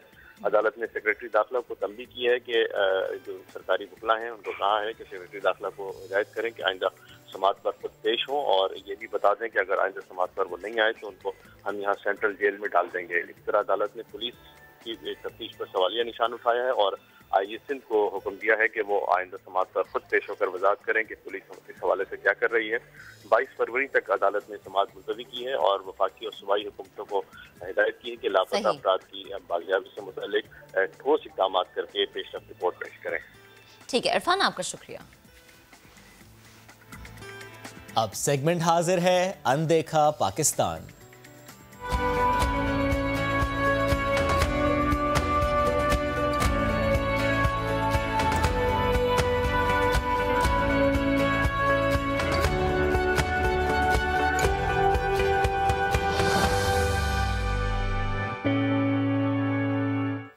तो अनदेखा पाकिस्तान में आपको एक ऐसा गांव दिखाएंगे जहां पर हर घर में एक डॉक्टर मौजूद है। ये एक ऐसा गांव है, गांव की बात करूं, उस गांव में हर घर में डॉक्टर है, जहां सवरेज का मिसाली निज़ाम मौजूद है। वहां के मकीन हर छोटी छोटी चीज के लिए हुकूमत वक्त की तरफ नहीं देखते। अनदेखा पाकिस्तान में आपको ये रिपोर्ट दिखाते हैं।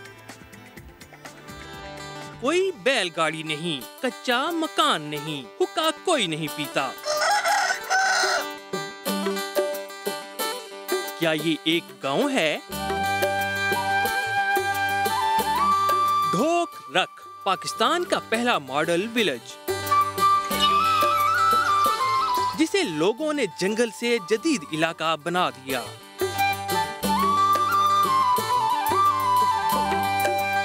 एक्चुअली रख जो कहते हैं ये घने घने जंगलों और दरख्तों को कहते हैं।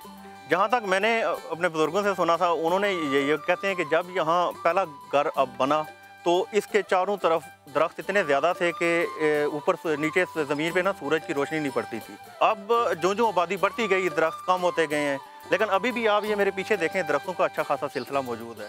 जब आप आए हैं या उधर से अगर हमारे घर हो तो यूँ लगता है कि किसी जंगल में इंटर हो गए हैं, और एकदम आगे फिर आपको घर नज़र आते हैं। This is Kalra.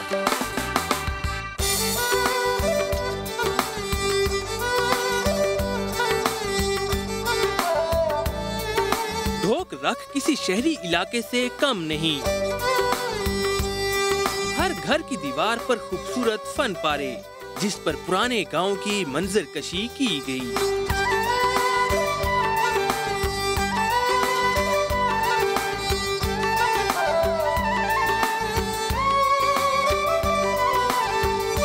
ये जो पेंटिंग की है, ये सारे गांव के जो नौजवान हैं, इनकी सबकी एक थिंक थी कि हमें पुरानी सकाफत दिखाई जाए। ये गांव स्टार्ट कैसे हुआ है, गांव की जो लाइफ है वो मट्टी के गड़े और चक्की। पहले बेसिकली जो आटा होता था वो चक्की से ही पीस के पीते थे, और पानी जो है ये गड़ा मट्टी, और मट्टी वैसे ही अल्लाह ताला की नेमत है, इस मट्टी से पानी शफा होता है। ये सारी चीज़ें वही जो कुदरती हैं वही दिखाई गई है। पूरे गांव में पेंटिंग है। लोग साल भर की प्लानिंग के लिए रकम का तायुन खुद करते। नाज़रीन, ढोक रख बाहर से तो खूबसूरत है ही, लेकिन इसके घरों में भी तालीम और शऊर के खजाने भरे पड़े हैं। हर घर में एक उस्ताद, डॉक्टर या इंजीनियर मौजूद। यहाँ तालीम की शरह 100% है। तमाम औरतें भी इनके जेवर से माला माल हैं। बेसिकली जो एक किरदार है ना इस्लामिया वाले से भी, कि एक बाप अगर पढ़ा हो तो वो खुद पढ़ा होता है, और एक अगर माँ पढ़ी हो तो पूरा घर पढ़ जाता है। यहाँ माशाल्लाह माएँ पढ़ी हुई हैं। गाँव की तमाम गलियाँ पक्की हैं। बेहतरीन अंडरग्राउंड सीवरेज निजाम बनाया गया। शहर से मिलाने के लिए सड़क भी अपने पैसों से बनाई गई। इसकी आबादी 250 से तकरीबन 300 के करीब पहुंच चुकी है। 70 से 80 घर यहाँ हैं, और अल्हम्दुलिल्लाह यहाँ एजुकेशन का जो रेशो है वो 100% है। ये सारा कुछ हमने अपनी मदद आपके तहत किया हुआ है। अगर हम छोटी छोटी बातों के ऊपर हुकूमत वक्त की तरफ देखना शुरू कर दें कि वो आएंगे तो काम करेंगे, तो फिर मेरे ख्याल में हम जहाँ आज हैं इससे भी 100 साल पीछे चले जाएंगे। कुछ चीज़ें वो होती हैं जो शऊर होता है इंसान के अंदर अपना, और वो खुद हमें करनी पड़ती हैं। सिर्फ 5 साल में ये गांव अपनी किस्मत बदल चुका। गांव की तरक्की का सफर अभी जारी है।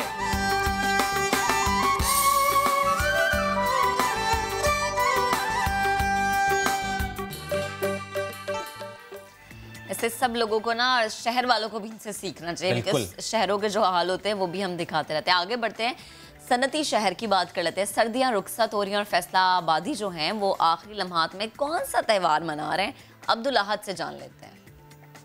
सर्दी में आग के लौ के गिर्द बैठकर गीत गाना, आखिर ये कौन सा त्यौहार है, आइए आपको भी दिखाते हैं। सर्दियों की आखिरी शामें, आग के गिर्द मिल बैठे सज्जन बेली।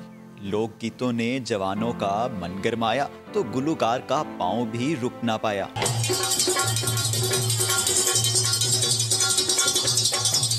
फैसलाबाद के घंटा घर में लोहड़ी का त्यौहार मनाया गया, जिसमें हमसाया मुल्क से आए सिख यात्रियों ने भी शिरकत की। उन्होंने कदीम त्यौहार को कुछ यूं बयान किया।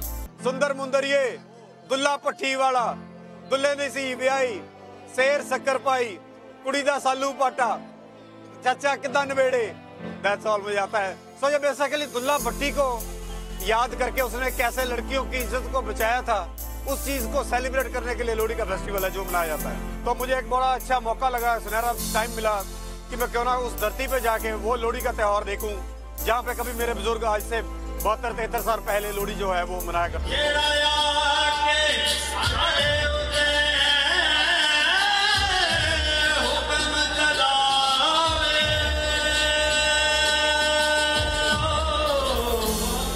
मंचलों ने ढोल की थाप पर भंगड़े डाले। मुंतजिमीन का कहना था ये त्यौहार दूसरे शहरों में भी मनाया जाएगा। सो लोहड़ी का जो फंक्शन है वो पंजाब की पहचान है, पंजाब का एक बहुत अहम हिस्सा है। और मैं भी समझना है कि जिस तरह साडे प्राइम मिनिस्टर साहब का एक विजन है कि साडे मुल्क दे विच टूरिज्म वधे, लोग आण। सो मैं समझना है कि उस टूरिज्म नूं वधाउण वास्ते जिहड़ी फेस्टिवल्स ने इन्हां दा रिवाइवल होना भी बहुत जरूरी है। लोहड़ी त्यौहार के लोक गीतों में पिंडी भटिया के दुल्ला भट्टी के कारनामों को दोहराया जाता है। कैमरामैन कदीरुर रहमान के साथ अब्दुल्ला हद, सामा, फैसलाबाद। फैसलाबाद से आपको लेकर चलते हैं इस्लामाबाद और मुलाकात कराएंगे आपकी एक ऐसी शहजादी से जिससे आप बिल्कुल मिलना नहीं चाहेंगे, जिससे आप दूर रहना चाहेंगे, चूंकि वो नाम जो शहजादी है वो रखा है एक मादा तेंदुए का। अंधेरे से पहले मागला हिल्स पर वॉक करने वाले ज़रूर वापस आ जाएं। Islamabad wild life management board ने खबरदार कर दिया है, मागला हिल्स पर 5 तेंदुओं की मौजूदगी अब तक रिकॉर्ड हो चुकी है। गुज़श्ता हफ्ते 3 बार तेंदुआ इंसानी ट्रैक्स पर वॉक करता दिखाई दिया है और 29 जनवरी को भी देखा गया रात के वक्त और फिर 31 जनवरी को भी सुबह के वक्त इसको देखा गया है।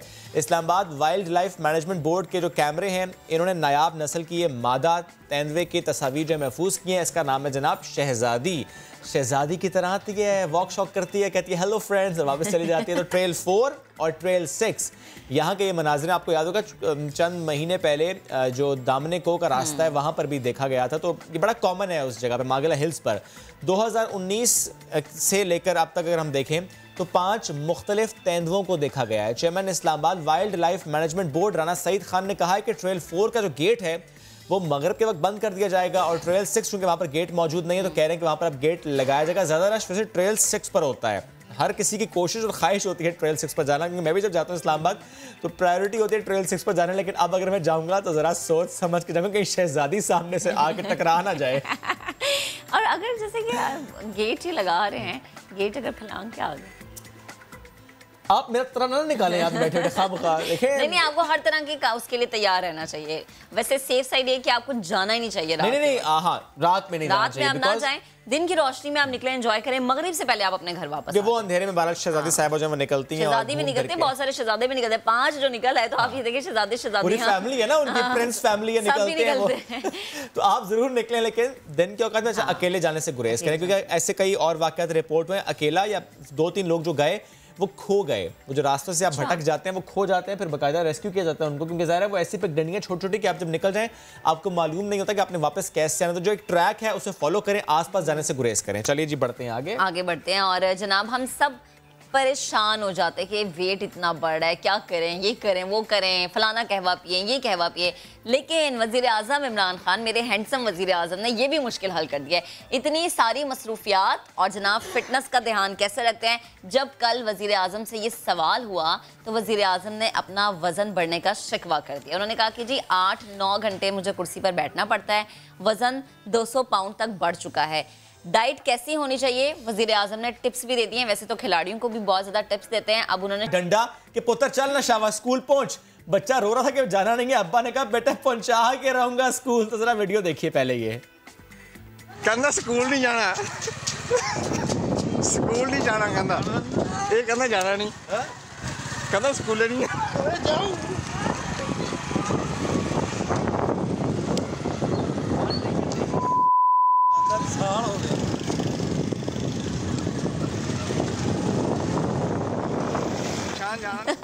अच्छा वह वो लगती है स्कूल नहीं जाना, चल पुत्र शाबाश। आप तक कभी हुआ है? मुझे अपने अम्मा पापा दोनों याद आ गए हैं, कभी छुट्टी नहीं कर रही थी स्कूल से। अच्छा उस वक्त कोरोना भी नहीं था, छुट्टियां होती भी नहीं थी, पेट में दर्द होता था, बड़े बहाने के बहाना चलता नहीं था। अच्छा वैसे मैं बहुत बहाने करती थी स्कूल जाते हुए, अम्मा पेट में दर्द है, सर्दी बहुत, तब भी बहाने करती थी? नहीं मैं आज बहाने नहीं करती, मुझे वैसे सुबह उठते बहुत मौत आती, आज भी यही होता है। ये महक जैसे जो बच्चे हैं जो सुबह उठते हुए जिनको दिक्कत होती है उनके वालिदैन क्या करें। तो आज इसी मौजू पर हम बात करेंगे, क्योंकि हमने देखा है कि ज़ाहिर है बच्चे थोड़ा परेशान करते हैं, और जब इतनी लंबी छुट्टियों के बाद एक कहना चाहिए ना कंफर्ट जोन से निकालना बच्चों को बड़ा मुश्किल होता है। तो इस कंफर्ट जोन से बच्चों को निकालना है पेरेंट्स ने कैसे, आज उन पेरेंट्स की टिप्स के लिए हमारे साथ मौजूद हैं किरण, क्लिनिकल साइकोलॉजिस्ट हैं आप। गुड मॉर्निंग, कैसी हैं आप? Thank you so much. Kiran साहब, मुझे एक सेकंड पहले किरण आप करती थी ऐसे? बिल्कुल, आई थिंक सब बच्चे इस चीज़ से अच्छा, आप भी करती हैं, हाँ, कि सुबह उठना एक सबसे बड़ा नाइटमेयर होता है, ड्राउना ख्वाब के सुबह उठना है। अच्छा चलिए, एक और चीज़ आप एग्री करेंगे, इतनी ज़्यादा छुट्टियों के बाद की जो वो एक छुट्टी होती है ना, उसका मज़ा अलग होता है, ऐसा ही है? बिल्कुल ऐसा ही है। एग्री करेंगे हर चीज़ें। अच्छा, अब मुझे बताएं कि पेरेंट्स क्या करें, क्योंकि जाहिर है 67 दिन के बाद, एक कंफर्ट जोन के बाद सुबह देर से उठ रहे हैं, मोबाइल फ़ोन पे लगे हुए, टैबलेट्स यूज़ हो रहा है, बिस्तर से निकल नहीं रहे, वैसे भी सर्दियों का मौसम, अब इन बच्चों को सुबह उठाना भी है, नाश्ता भी कराना है, बैग पैक करके स्कूल भेजना है, और उससे पहले होमवर्क भी फिनिश होना चाहिए। तो पेरेंट्स के लिए बहुत बड़ा चैलेंज है। ऐसे में पेरेंट्स अगर गुस्सा करेंगे तो मामला ख़राब होगा, तो क्या करें? बिल्कुल। अच्छा, इसके लिए सबसे पहले देखना है कि हमारी समर वेकेशंस, राइट, अभी तो कोविड है तो इसकी वेकेशंस क्या कहें कि बहुत ही लंबा ये हो गया दुरानिया। अगर पेरेंट्स रिवाइज करें कि समर वेकेशंस में जब 2-2 महीने बाद, 2.5 महीने बाद बच्चों को दोबारा से स्कूल जाना होता था, तो वो भी एक मुश्किल मरहला था बच्चों के लिए। तो उस टाइम पर उन्होंने कैसे कोप किया, राइट? तो ये सिचुएशन उससे ज़्यादा हैवी है। क्यों? इसमें Covid related definitely lockdown, shutdown, जो चीज़ें हो रही हैं, बड़ों के साथ साथ बच्चे एक्सप्रेसिव नहीं हो रहे इस मामले में ज़्यादा, लेकिन वो डर खौफ से गुजर रहे हैं। सो यहाँ पर हमें ये देखना है कि हर बच्चा एक सा इमोशन फील नहीं कर रहा, right? Various range of emotions आपको मिलेंगे, बहुत से आपको एक्साइटेड भी मिलेंगे स्कूल जाने के लिए, घर में बोरियत हो गई, बोर्डम हो गया, और फिर हर वक्त अम्मा अब्बा की नज़र में रहना, कुछ खेलना है तो बहुत ज़्यादा एक्सेसिव एनर्जी के साथ नहीं खेल पा रहे कि अम्मा बोल रही है अभी सफाई हुई है, अभी तुम्हें खाना दिया है, अब ये मत करना, वो नहीं करना। बट इसके साथ साथ बहुत से बच्चे हैं जो डेफिनेटली उस चीज़ के आदी भी हो चुके हैं, और कोरोना लॉकडाउन से डर भी गए हैं। तो कहीं ना कहीं खौफ सिर्फ ये नहीं है कि स्कूल जाना है, ये भी है कि अब इस हालात में, क्योंकि बड़ों को तो वो देख रहे हैं ना कि दोबारा वेव आ गई, अब क्या होगा, बच्चों के साथ क्या करें, अब क्या होगा, तो बच्चे तो देख रहे हो, सहम रहे हैं अंदर से। तो ये भी माँ बाप को देखने की ज़रूरत है कि सिर्फ एक रीज़न नहीं है कि उनको स्कूल नहीं जाना, बिकॉज सुबह नहीं उठना, बल्कि ये भी रीज़न हो सकता है वो किसी खौफ का शिकार तो नहीं है, राइट? और साथ डेफिनेटली ये भी है कि एक लंबे तवील छुट्टियों के बाद सुबह उठना, रूटीन बिल्कुल लॉकडाउन में जो है वो डिस्टर्ब हो जाती है, रात को लेट सो रहा है, फिर सुबह लेट उठना, फिर तसल्ली के साथ नाश्ता करना, थोड़ा खेलना मुश्किल हो जाता है। अच्छा, माँ बाप के लिए भी बहुत ज़रूरी है समझना कि ये रूटीन भी पहले उन्हीं की तरफ से फ्लेक्सिबल हुई है। जैसे छुट्टियां हैं, नहीं उठना तो सोने दो, जरा खामोशी है घर में, रात तक कार्टून्स देख रहे हैं, कुछ भी करें, अच्छा करने दो। एग्जैक्टली, लेट उठेंगे तो जब तक मैं अपनी मेड से सफाई करवा लूंगी, बच्चे सो रहे हैं, मैं अपना ये काम कर लूँ, ये काम, तो बच्चों को आदत हम ही ने डाल दी है देर तक सोने की। इवन जो ऑनलाइन क्लासेस थी तो पेरेंट्स ने कहा अच्छा जिस वक्त ऑनलाइन क्लास है, फॉर एग्जाम्पल 11:30 बजे 11:15 उठाएंगे, बिस्तर में हम लैपटॉप दे देंगे कि क्लास ले लो, इससे भी नुकसान हुआ। बिल्कुल ऐसा ही हो रहा है, आपने बिल्कुल ठीक फरमाया, क्योंकि इसमें ये चीज़ इंपॉर्टेंट है कि ब्रश भी नहीं कर रहे, मुंह भी नहीं धो रहे, चेंज नहीं कर रहे, बस जल्दी जल्दी हाथ से ही बच्चे का ठीक किया सारा आउटलुक, और उसके बाद सामने कैमरा रख दिया, राइट, लैपटॉप रख दिया। तो ये चीज़ें कहीं ना कहीं माँ बाप को देखनी चाहिए कि हम ही इनेबल तो नहीं कर रहे उनको, फर्स्ट ऑफ ऑल हम ही इस चीज़ की तरफ लेकर आ रहे हैं, और फिर एकदम से बच्चे के लिए एक बम्बार्डमेंट हो जाती है अब सुबह उठने। तो इसके लिए बहुत से तरीके हैं कि देखिए, सबसे पहले कि सभी इस चीज़ से गुजर रहे हैं तो एक नोटिफिकेशन आता है, राइट, सर्कुलर पास होता है, नोटिफिकेशन आता है, मीडिया के थ्रू आता है कि कब से स्कूल खुलना स्टार्ट हो रहे हैं। सो पेरेंट्स को चाहिए कि पहले से ही एटलीस्ट 10 days 2 weeks बिफोर बच्चे को बताना शुरू कर दें, एडजस्टमेंट की तरफ लेकर आइए।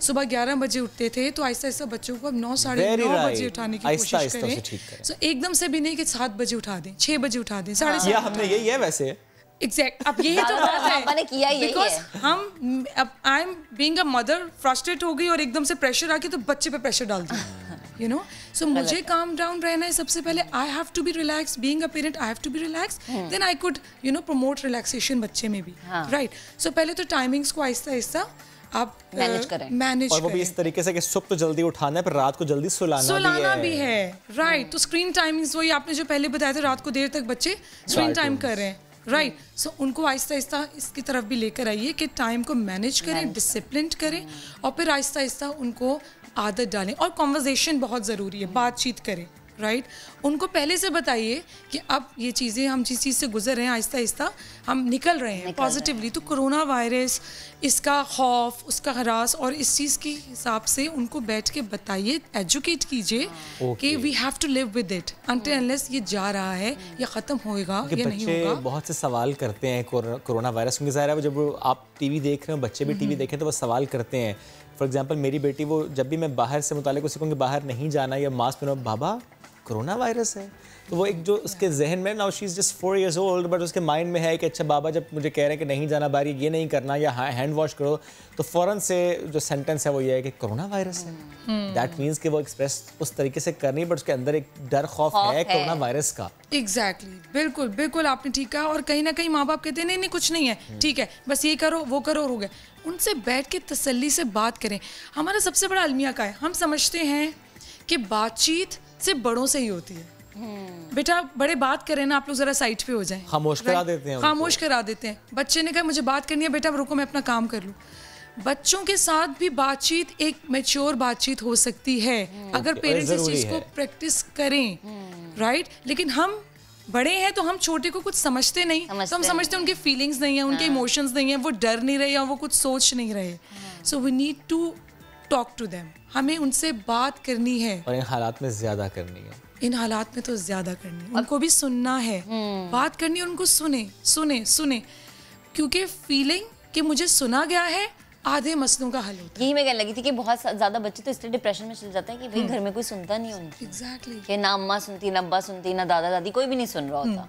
अच्छा किरण, एक और चीज़, जैसे अभी शुएब भी बात कर रहे थे कि बच्चों का स्कूल जाने का, जो हम जिस टॉपिक पे हम डिस्कशन करें, कुछ बच्चे बहुत खुशी से स्कूल जाते हैं और अगर स्कूल ना उन्हें भेजा जाए तो रोने लग जाते हैं। ये मुझे आज तक समझ नहीं कौन से बच्चे होते हैं। ये मेरे बच्चे ये शुएब के बच्चे हैं कि अगर उन्हें आप स्कूल नहीं भेज रहे तो वो रो रहे हैं कि हमें स्कूल क्यों नहीं भेजा, और आप उन्हें अगर स्कूल भेजें तो वो खुश हैं। ये क्या घर का माहौल? देखिए ये भी बहुत, इसमें डिटेल काफ़ी रीजंस निकल सकते हैं। अटैचमेंट स्टाइल्स भी होते हैं, पेरेंट्स के साथ कितनी अटैचमेंट्स हैं, घर में कितने इश्यूज हैं जिसका फरार वो बाहर चाहते हैं, राइट। ऐसी भी चीज़ें हो सकती हैं कि हम कुछ गड़बड़ कर रहे हैं घर में। मे बी कुछ ऐसा हो सकता है कि देखिए पॉजिटिविटी भी है, फ्रेंड से मिलने की होती है, एग्जैक्टली दोनों चीज़ें हो सकती हैं, राइट। सो बच्चे टाइम आउट चाहते हैं, बाहर रहना चाहते हैं, स्कूल में अच्छी चीज़ें गुजर रही हैं, अच्छा टाइम गुजर रहा है, वो भी चीज़ हो सकती है। या ये हो सकता है फॉर एग्जांपल कि मेरी वाइफ हर वक्त जब बच्चों से बात करती है स्कूल को लेकर, तो वो फैसिनेट करती है स्कूल को लेकर, और हर वक्त वो यही करती है। फ्रेंड्स हैं, टीचर्स हैं, टीचर वेट कर रही होंगी, यू विल प्ले देयर, आपके साथ ऐसा होगा। वो इतना फैसिनेट किया है उसको कि अब वो एक्साइटेड होती है स्कूल जाने के लिए। अच्छा, एट द सेम टाइम उसकी एक ख्वाहिश है, बाबा आपने ही ड्रॉप करना है पर आपने ही पिक करना है। अगर मैं कह दूं मैं ऑफिस नहीं, मामा पिक करना है कि नो बाबा पिक करने भी आपने ही आना, तो उसकी अटैचमेंट दोनों तरफ ऐसे ही है, जाना भी जरूर है और बाबा आपने आना भी जरूर है लेने के लिए। देखिए यहाँ पे आपने बहुत इंपॉर्टेंट बात की, वही जो हम बात करते हैं कि बच्चों से बातचीत। सो अगर आपकी वाइफ ने उनसे बैठ के बातचीत की है, इस चीज़ को, सिनेरियो को फैसिनेशन के साथ शो किया है, सो बच्चे में वो चीज़ इंस्टिल हुई है, बिल्कुल राइट। तो उसने उस पर्सपेक्टिव से, जाविये से देखना शुरू कर दिया, पॉजिटिविटी से। इवन मैं एग्जांपल कोट करूं कि एक दिन वो रात चूंकि लेट सोई, वो सुबह नहीं उठ रही थी, तो नींद थी उसकी, मेरी वाइफ ने उसे कहा मेरा जल्दी उठो, टीचर आपका वेट कर रही होंगी। अब चूंकि उसे पहले इतना फैसिनेट किया गया टीचर को लेकर, उसने कहा व्हाट, टीचर वेट कर रही होंगी? उसकी आंखें खुली, उसने कहा जल्दी से रेडी हो जा, I have to go to the school because my teacher is waiting. ये बड़ी अच्छी चीज़ है। ये तो घर का माहौल इसमें बहुत ज़्यादा मुझे लगता है बहुत डिपेंड करता है घर का माहौल, और पेरेंट्स प्राइमरी केयर गिवर होते हैं, मेन सोर्स होते हैं। कहते हैं ना कि पहली दर्जगाह क्या होती है, राइट, माँ की गोद, राइट। सो पेरेंटिंग, तरबियत पहली दर्जगाह होती है। अब आ जाते हैं ज़रा दूसरे मामले पर कि ये सारा जो रोल रहा पेरेंट्स का रहा, और ज़्यादा पेरेंट्स का रहता है प्राइमरीली, बट इन हालात में ज़्यादा बड़ा रोल अब स्कूल्स का और टीचर्स का भी है कि ज़्यादा जो बच्चे आ रहे हैं इस माहौल में, बहुत बड़ी जिम्मेदारी अब स्कूल्स पर भी आयद हो रही है, टीचर्स पर भी आयद हो रही है, उन बच्चों को किस तरह से लेकर चलने आगे, बिकॉज ज़ाहिर अब हर्ज तो हुआ बहुत ज़्यादा और बच्चे थोड़ा सा कंफ्यूज भी हैं चीज़ों को लेकर। बिल्कुल, इसमें बहुत ज़्यादा इम्पॉर्टेंट है कि स्कूल लेवल पर भी काम हो। जिस तरह होते हैं मैथमेटिक्स की क्लास, बच्चों की सोशल स्टडीज़ की क्लास, इंग्लिश, उर्दू, इसी तरीके से इस टॉपिक पे भी एक पूरा 45 मिनट्स का एक सेशन लिया जाए, ठीक है, एक पीरियड होता है, राइट, वो पूरा लिया जाए। या फिर हर टीचर क्लास में अपनी स्टार्ट करने से पहले 15 मिनट 10 मिनट इस चीज़ पे बात करें, फ्रेंडली वे में बात करें, इस चीज़ को एक ह्यूमरस, एक लाइटर नोट में लेकर बच्चों को इस चीज़ से ईजी करवाएं, पीस फील करवाएं। जो उनमें खौफ है, फेयर है, वो उस हिसाब से आहिस्ते आहिस्ते कम होता रहे। राइट? सो एक चीज़ है, एक ऑब्जेक्ट है, मैं शायद उससे डरूंगी, आप नहीं डरेंगे। राइट? अब मैं डर रही हूँ तो मेरे लिए इजी बनाना है उसको। सो वो किस तरह इन्वायरमेंट का कोई बंदा बनाएगा, वो मेरे लिए भी ऐसे ऐसे खौफ उसमें कम होता रहेगा। राइट? सो टीचर्स को चाहिए इस लेवल पर काम करें। वर्कशॉप्स होती हैं, सेशंस होते हैं, सुबह असेंबली होती है, everybody has together. So assembly में एंड में एक नोट या स्टार्टिंग में एक note, encouragement, motivation. Even due to Covid अगर असेंबलीज नहीं हो रही तो आप क्लास के आगाज में बात करें। एग्जैक्टली, क्लास में बात किया जा सकता है, बिल्कुल। और फिर साथ साथ डेफिनेटली जो प्रिकॉशनरी मेजर्स हैं, बेशक घर में भी सिखाए गए हैं। टीचर्स को ऐसे ही सोचना चाहिए कि जैसे न्यू है। So every time they have to tell them बहुत इजी वे में क्यों है, और प्रैक्टिकली करके भी दिखाएं। राइट? क्योंकि बच्चे ज्यादा वही चीज जो है करते हैं जब आप उन्हें प्रैक्टिकली बिल्कुल, और वो जो देखते हैं, वरना आप जो मर्जी कहते हैं वो नहीं। बिल्कुल ठीक, बिल्कुल। खुद भी माँ बाप जल्दी सोएं, जल्दी उठें, ताकि बच्चे भी जल्दी सोएं और जल्दी उठें। बहुत इंपॉर्टेंट है। माँ बाप का बहुत ज्यादा इंपॉर्टेंट है। जल्दी सो जाएं ताकि बच्चे भी जल्दी सो जाएं। रोल मॉडल है। देखिए, मॉडल करना, मॉडलिंग इसको कहते हैं। What ever you will model, बच्चे वही ऑब्जर्व करेंगे। ये मत सोचें कि बच्चा सो जाएगा और आप मूवी देखेंगे। ऐसा बिल्कुल ना करें। आप सोएंगे तो बच्चा सेलफोन आप सीरीज देख रहे हैं और बच्चे को ऐसा कभी नहीं होगा। तो ये तो एक बहुत ही कॉन्ट्रडिक्शन होगा। बच्चा कहे मुझे कुछ रहे हैं और सिग्नल एक और मुझे आ रहा है कि खुद तो देख रहे हैं। खुद तो देख रहे हैं। जी, बच्चों को अगर आपने टाइम से सुलाना है तो खुद आपने टाइम से सोना है। आप जो करेंगे बच्चे वही करेंगे। किरण जावेद साहब, बेहद शुक्रिया साथ मौजूद थी आप। आपने इसको हमारे लिए आसान किया कि किस तरीके से पेरेंट्स का इसमें ज़्यादा role and at the same time school का यानी टीचर्स का भी रोल है, क्योंकि ज़ाहिर है बच्चों के लिए कुछ हालात मुख्तलिफ हैं, तो बच्चों से बात करना बहुत ज़रूरी है। आप भी हमसे बात कर सकते हैं हमारे पेज पर जाकर, लेकिन फिलहाल एक छोटी सी ब्रेक ले रहे हैं, वापस आते हैं, साथ रहिए।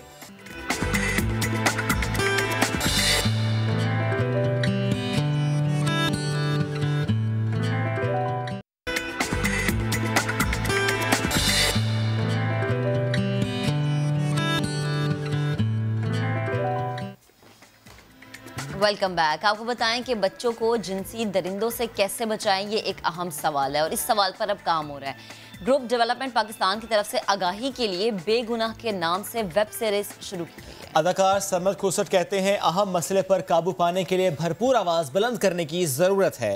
अरहम खान की रिपोर्ट देखिए। आगे बढ़ेंगे, ट्रांसजेंडर्स की बात करते हैं और उनकी ज़िंदगी कैसे बेहतर बनाई जा रही है उसकी बात करते हैं। कराची में एक निजी कंपनी है जिसने ख्वाजा सराओं के लिए कंप्यूटर और इंग्लिश सिखाने की क्लासेस का एहतमाम किया है। वहाँ ट्रांसजेंडर्स को कोडिंग और मोबाइल ऐप्स डेवलपमेंट की बेसिक ट्रेनिंग दी जा रही है। जेंडर इंटरैक्टिव अलायंस की एग्जीक्यूटिव डायरेक्टर बिंदिया राना और प्रोग्राम मैनेजर जोहरिश खान आज हमारे साथ स्टूडियोज में मौजूद हैं। उनसे हम इस पर गुफ्तगू करेंगे। Good morning and welcome to the show. Thank you. कैसी हैं आप? शुक्र अल्हम्दुलिल्लाह, मैं ठीक हूँ। अल्हम्दुलिल्लाह। अब मुझे बताएं, ये ख्याल कैसे आया कि English language and computer training देनी है ट्रांसजेंडर्स को?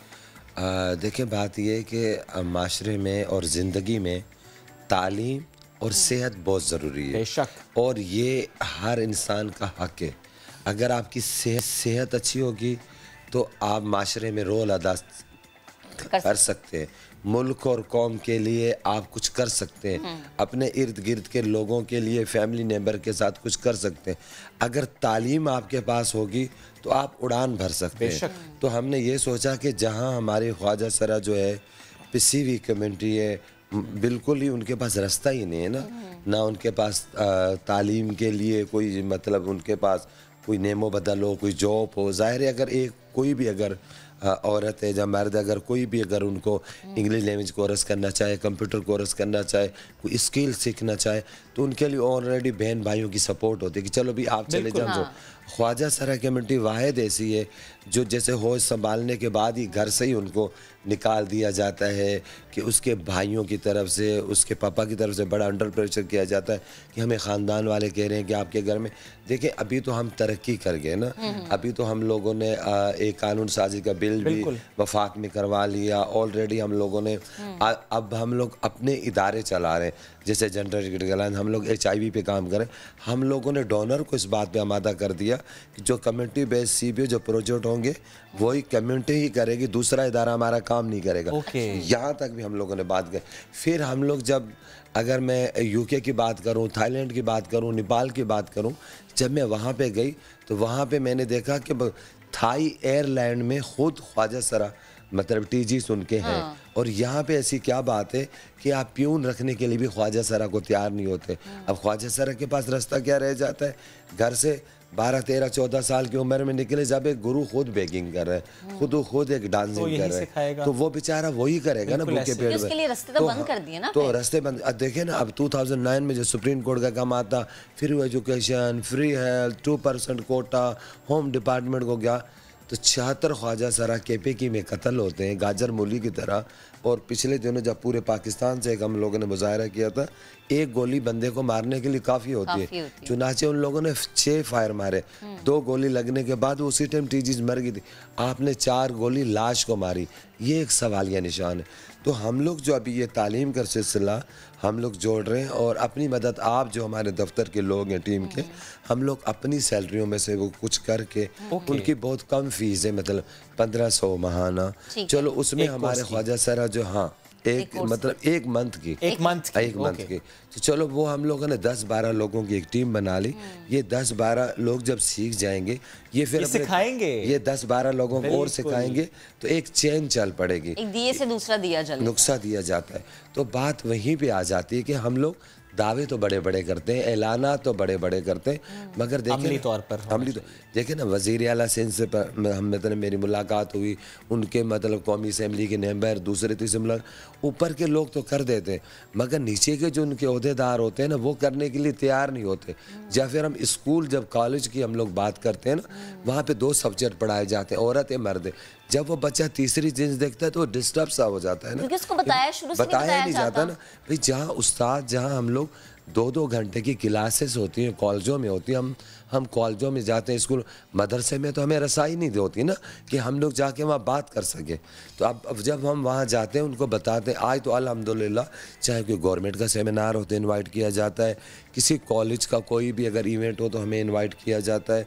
अब तो तब्दीली आ गई है। देखिए 80% जो है ना, मतलब लोगों में चेंज आ गया। लोग अब देखो ना, कोरोना में कितना बड़ा मतलब मसला था पिछली दफ़ा जब शुरू में हुआ, तो लोग बोल रहे थे भी ये ताकि, अब ख्वाजा साहब ने ये बोला हमें कोरोना नहीं मार रहा, हमारे लोगों को भूख मार जाएगी।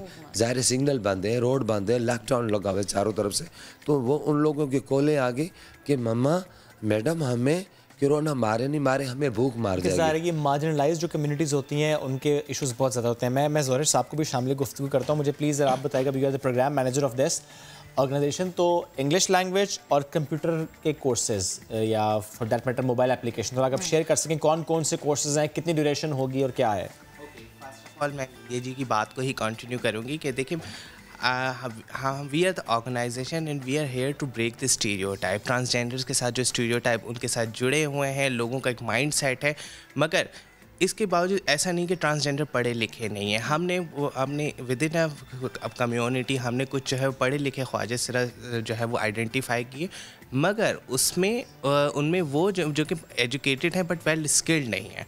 आज आप इंटरमीडिएट तक की तालीम हासिल कर लें, आपको इंग्लिश नहीं आती, अगर आपके पास एक्सपीरियंस नहीं कंप्यूटर्स का, माइक्रोसॉफ्ट का एक्सपीरियंस, आप कोई स्किल नहीं, और no one want to hire you as a sir आपको स्किल नहीं है, स्किल नहीं है। तो इस वजह से सबसे पहले हमने फोकस किया कि जो है ना, कौन से कोर्सेज जो है वो ज़्यादा वैलिड हैं ताकि वो मेन स्ट्रीम सोसाइटी का पार्ट बन सके। इसमें कोडेड, जो कि आजकल आप देखिए हर कंपनी, हर फर्म, हर ऑर्गेनाइजेशन की एक नीड है। And secondly language, English language is very important. आपको इंग्लिश आती है तो आप बहुत कुछ चीज़ों को अचीव कर सकते हैं। तो सोसाइटी के अपनी कम्युनिटी को मेन स्ट्रीम सोसाइटी का बनाने के लिए हमने सोचा कि कोडेड और इंग्लिश लैंग्वेज पे फोकस किया जाए, और इसके साथ माइक्रोसॉफ्ट, ताकि इन सब चीज़ों से जो है वो अवेयर हो, और इन केस अगर उनके पास इन फ्यूचर जब ये पूरे कोर्सेज सीख लेते हैं और दूसरी कम्युनिटी को भी अपने साथ मोबिलाइज करते हैं, देन वो कहीं भी जो है वो एज अपनी CV सबमिट कर सकते हैं, एज अ प्रोफेशनली जॉब कर सकते हैं, तरीके से जो है ना रोजगार कमा, ताकि जो सोसाइटी का एक माइंड सेट है है कि जो ट्रांसजेंडर सिर्फ जो है वो स्टीरियोटाइप प्रोफेशन से ही जुड़े, उन चीज़ों से ख़त्म हो और वो आगे बढ़ें, जिस तरह मर्द और औरत और इंक्लूजन आ जाए सोसाइटी। तो होनी ही है ना कि हम अगर दूसरे मुल्कों में चले जाएं ना, वहाँ का सदर, वहाँ का वज़ीर आज़म जो है ना, वो अपनी कौमी ज़बान में बात करने में फ़ख्र समझते हैं, मगर बदकिस्मती से जो यहाँ पे इंग्लिश क्लियर बोल ले और इंग्लिश में बात करता हो, उसको अगर होटल का में वेटर भी चाहिए ना किसी 5 स्टार का, उसकी इंग्लिश हाई फाई होना ज़रूरी है, चाहे उसको उर्दू नहीं भी आती हो। तो ये चीज़ एक वो और एक खूबसूरती। अब अगर हम खूबसूरती की, जैसे देखो मैं अक्सर तुम लोगों का प्रोग्राम देखती हूँ, सामान जोड़ा बड़ा खूबसूरत ढूंढा है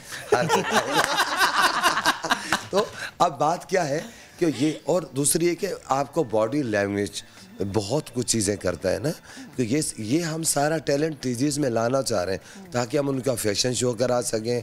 अब देखो ना, शीमा मेरी बहुत अच्छी दोस्त है। अब शीमा अक्सर कहती है, यार तुम सेंटर खोल लोगी ना, मैं फ्री एंड क्लासिकल डांसर, मतलब ख्वाजा सराओं क्लासिकल डांस सिखा दूंगी।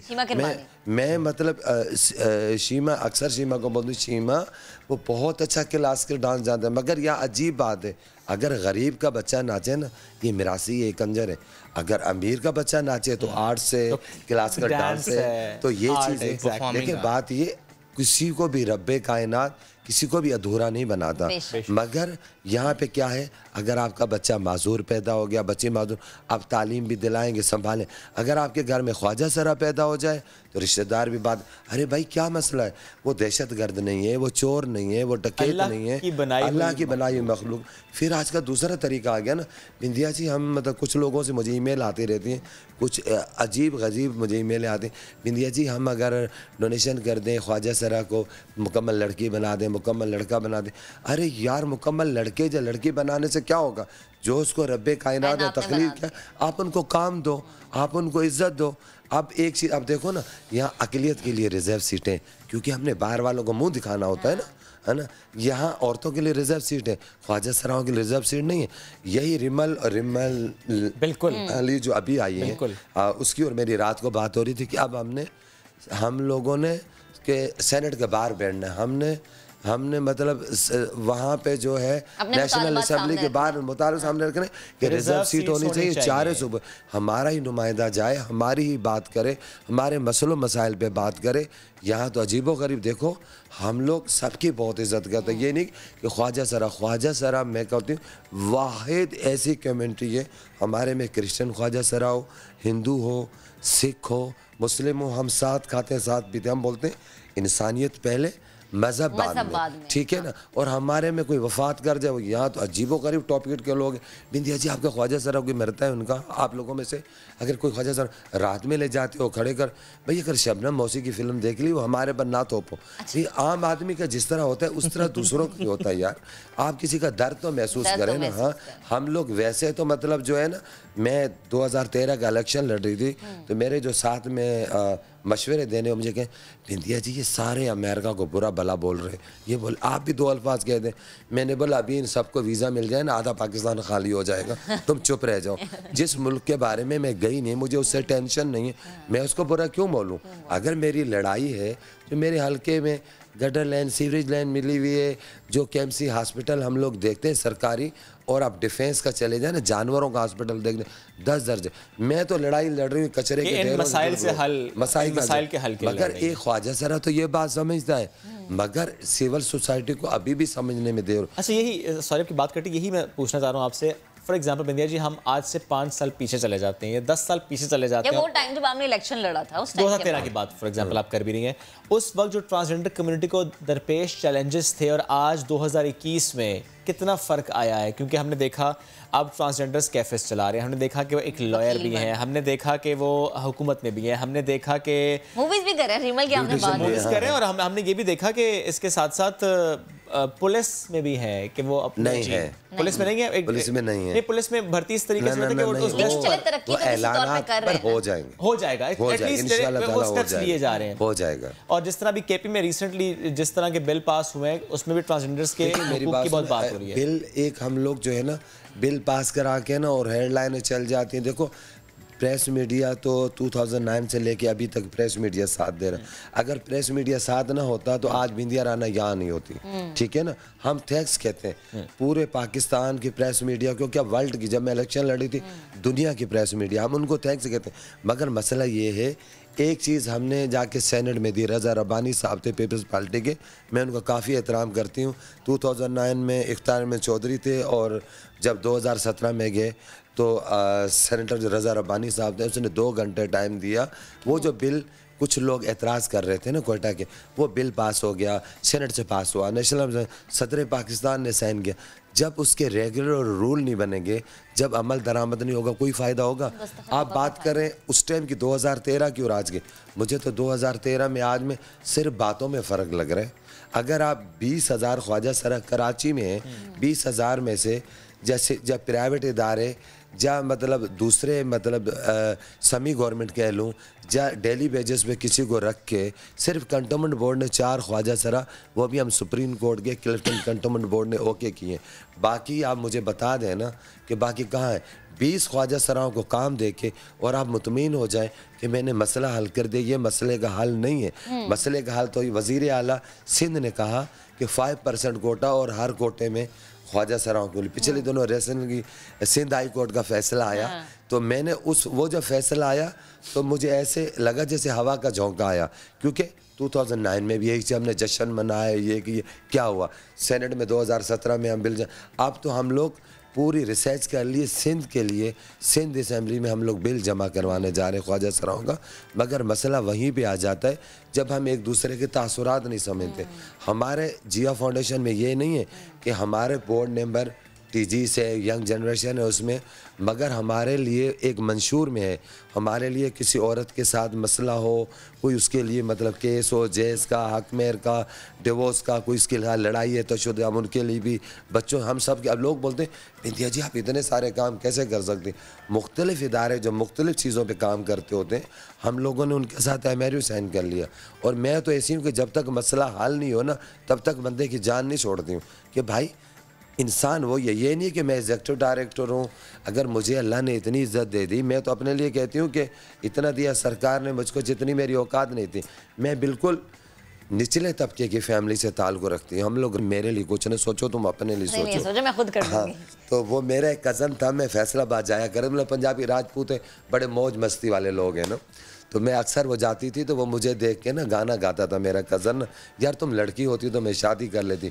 फिर वो अक्सर गाना गाया कहता था, अपनी तो ऐसे तैसे कट जाएगी, आप कहा क्या होगा जन्नाबे अली। अब जब मैं जाती हूँ ना, उसके बेटे जवान हो गए, शादियाँ कर ली, अलग हो गए, खुद टेंशन में, तो मैं जाके उसको बोलती हूँ अपनी तो ऐसे तैसे कट जाएगी, आपका क्या होगा जन्नाबे अली। तो वक्त ही हर चीज़ का जवाब है। तो वो मुझे कहता है यार, है ना, मैं तो पछता रहा हूँ बंदा बन के। तो ज़िंदगी में हर किसी में आते हैं। जब मैं 2002 में काम करती थी, वेब की नंबर थी, देखिए कहते ख्वाजा सराओं में भाई किस चीज़ कमी है।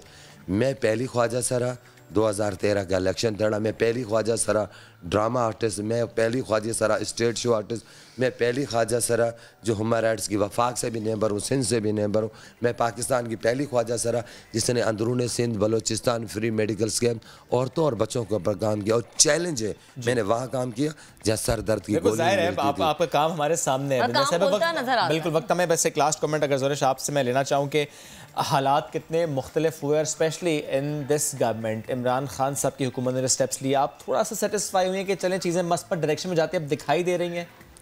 अच्छा, जहाँ चेंज की हम बात करते हैं तो एक बात है कि अगर हम 10 साल पहले चले जाएं तो इतना इंक्लूजन नहीं था, ट्रांसजेंडर्स को इतनी वैल्यूज़ नहीं थी, इवन जस्टिस भी नहीं था। मगर आज भी चीज़ें थोड़ी बहुत मतलब एटलीस्ट एक ट्रैक पे आ गए हैं कि मतलब सोसाइटी को ये पता चल गया कि ट्रांसजेंडर्स भी कुछ जो है वो अहमियत रखते हैं इस सोसाइटी में। और सबसे ज़्यादा जो एक्सेप्टेंस आया है हमारे लिए वो यूथ की तरफ से बहुत ज़्यादा है, एक positive change. As program manager अक्सर बहुत सारी यूनिवर्सिटीज़ के जो है जो स्टूडेंट्स हैं वो अक्सर अपनी थीसिस के लिए अब ट्रांस का प्रोजेक्ट लेते हैं कि हम ट्रांस पे काम करना चाहते हैं, और अप्रिशिएटली यूनिवर्सिटी इस चीज़ की इजाज़त भी देती है।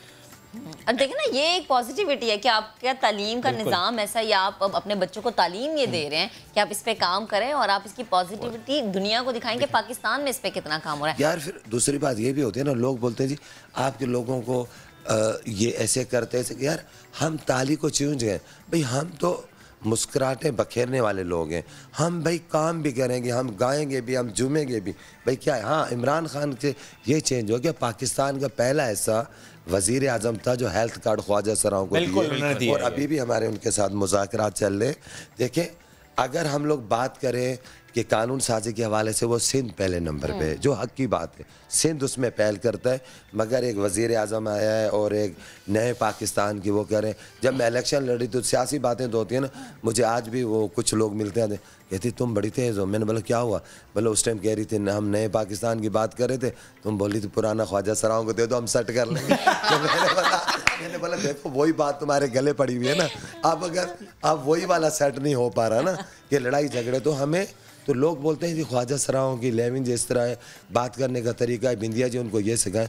यार खुदा रहा जो तुम्हारी रोज़ाना टॉप शो में सियासतदानों की आपस में गुफ्तगू जो लैंग्वेज इस्तेमाल होती है ना उनको सिखाने की ज़रूरत है, वो ख्वाजा सराओं की उनसे कम से कम अच्छी है। ठीक है बिंदिया साहब बैठ, शुक्रिया ज़रा आपका, शुक्रिया साथ मौजूद थे आप दोनों। वक्त हो ख़त्म, आपसे मुलाकात करेंगे कल। अपना बहुत सा ख्याल रखिए, इस शो का फीडबैक ज़रूर दीजिएगा हमें। मास्क लगाकर बाहर जाना है भैया, और अगर वैक्सीन लग भी जाए, आहिस्ता आहिस्ता लगना शुरू, तब भी एहतियात कीजिए। कल मिलेंगे, अल्लाह हाफ़िज़।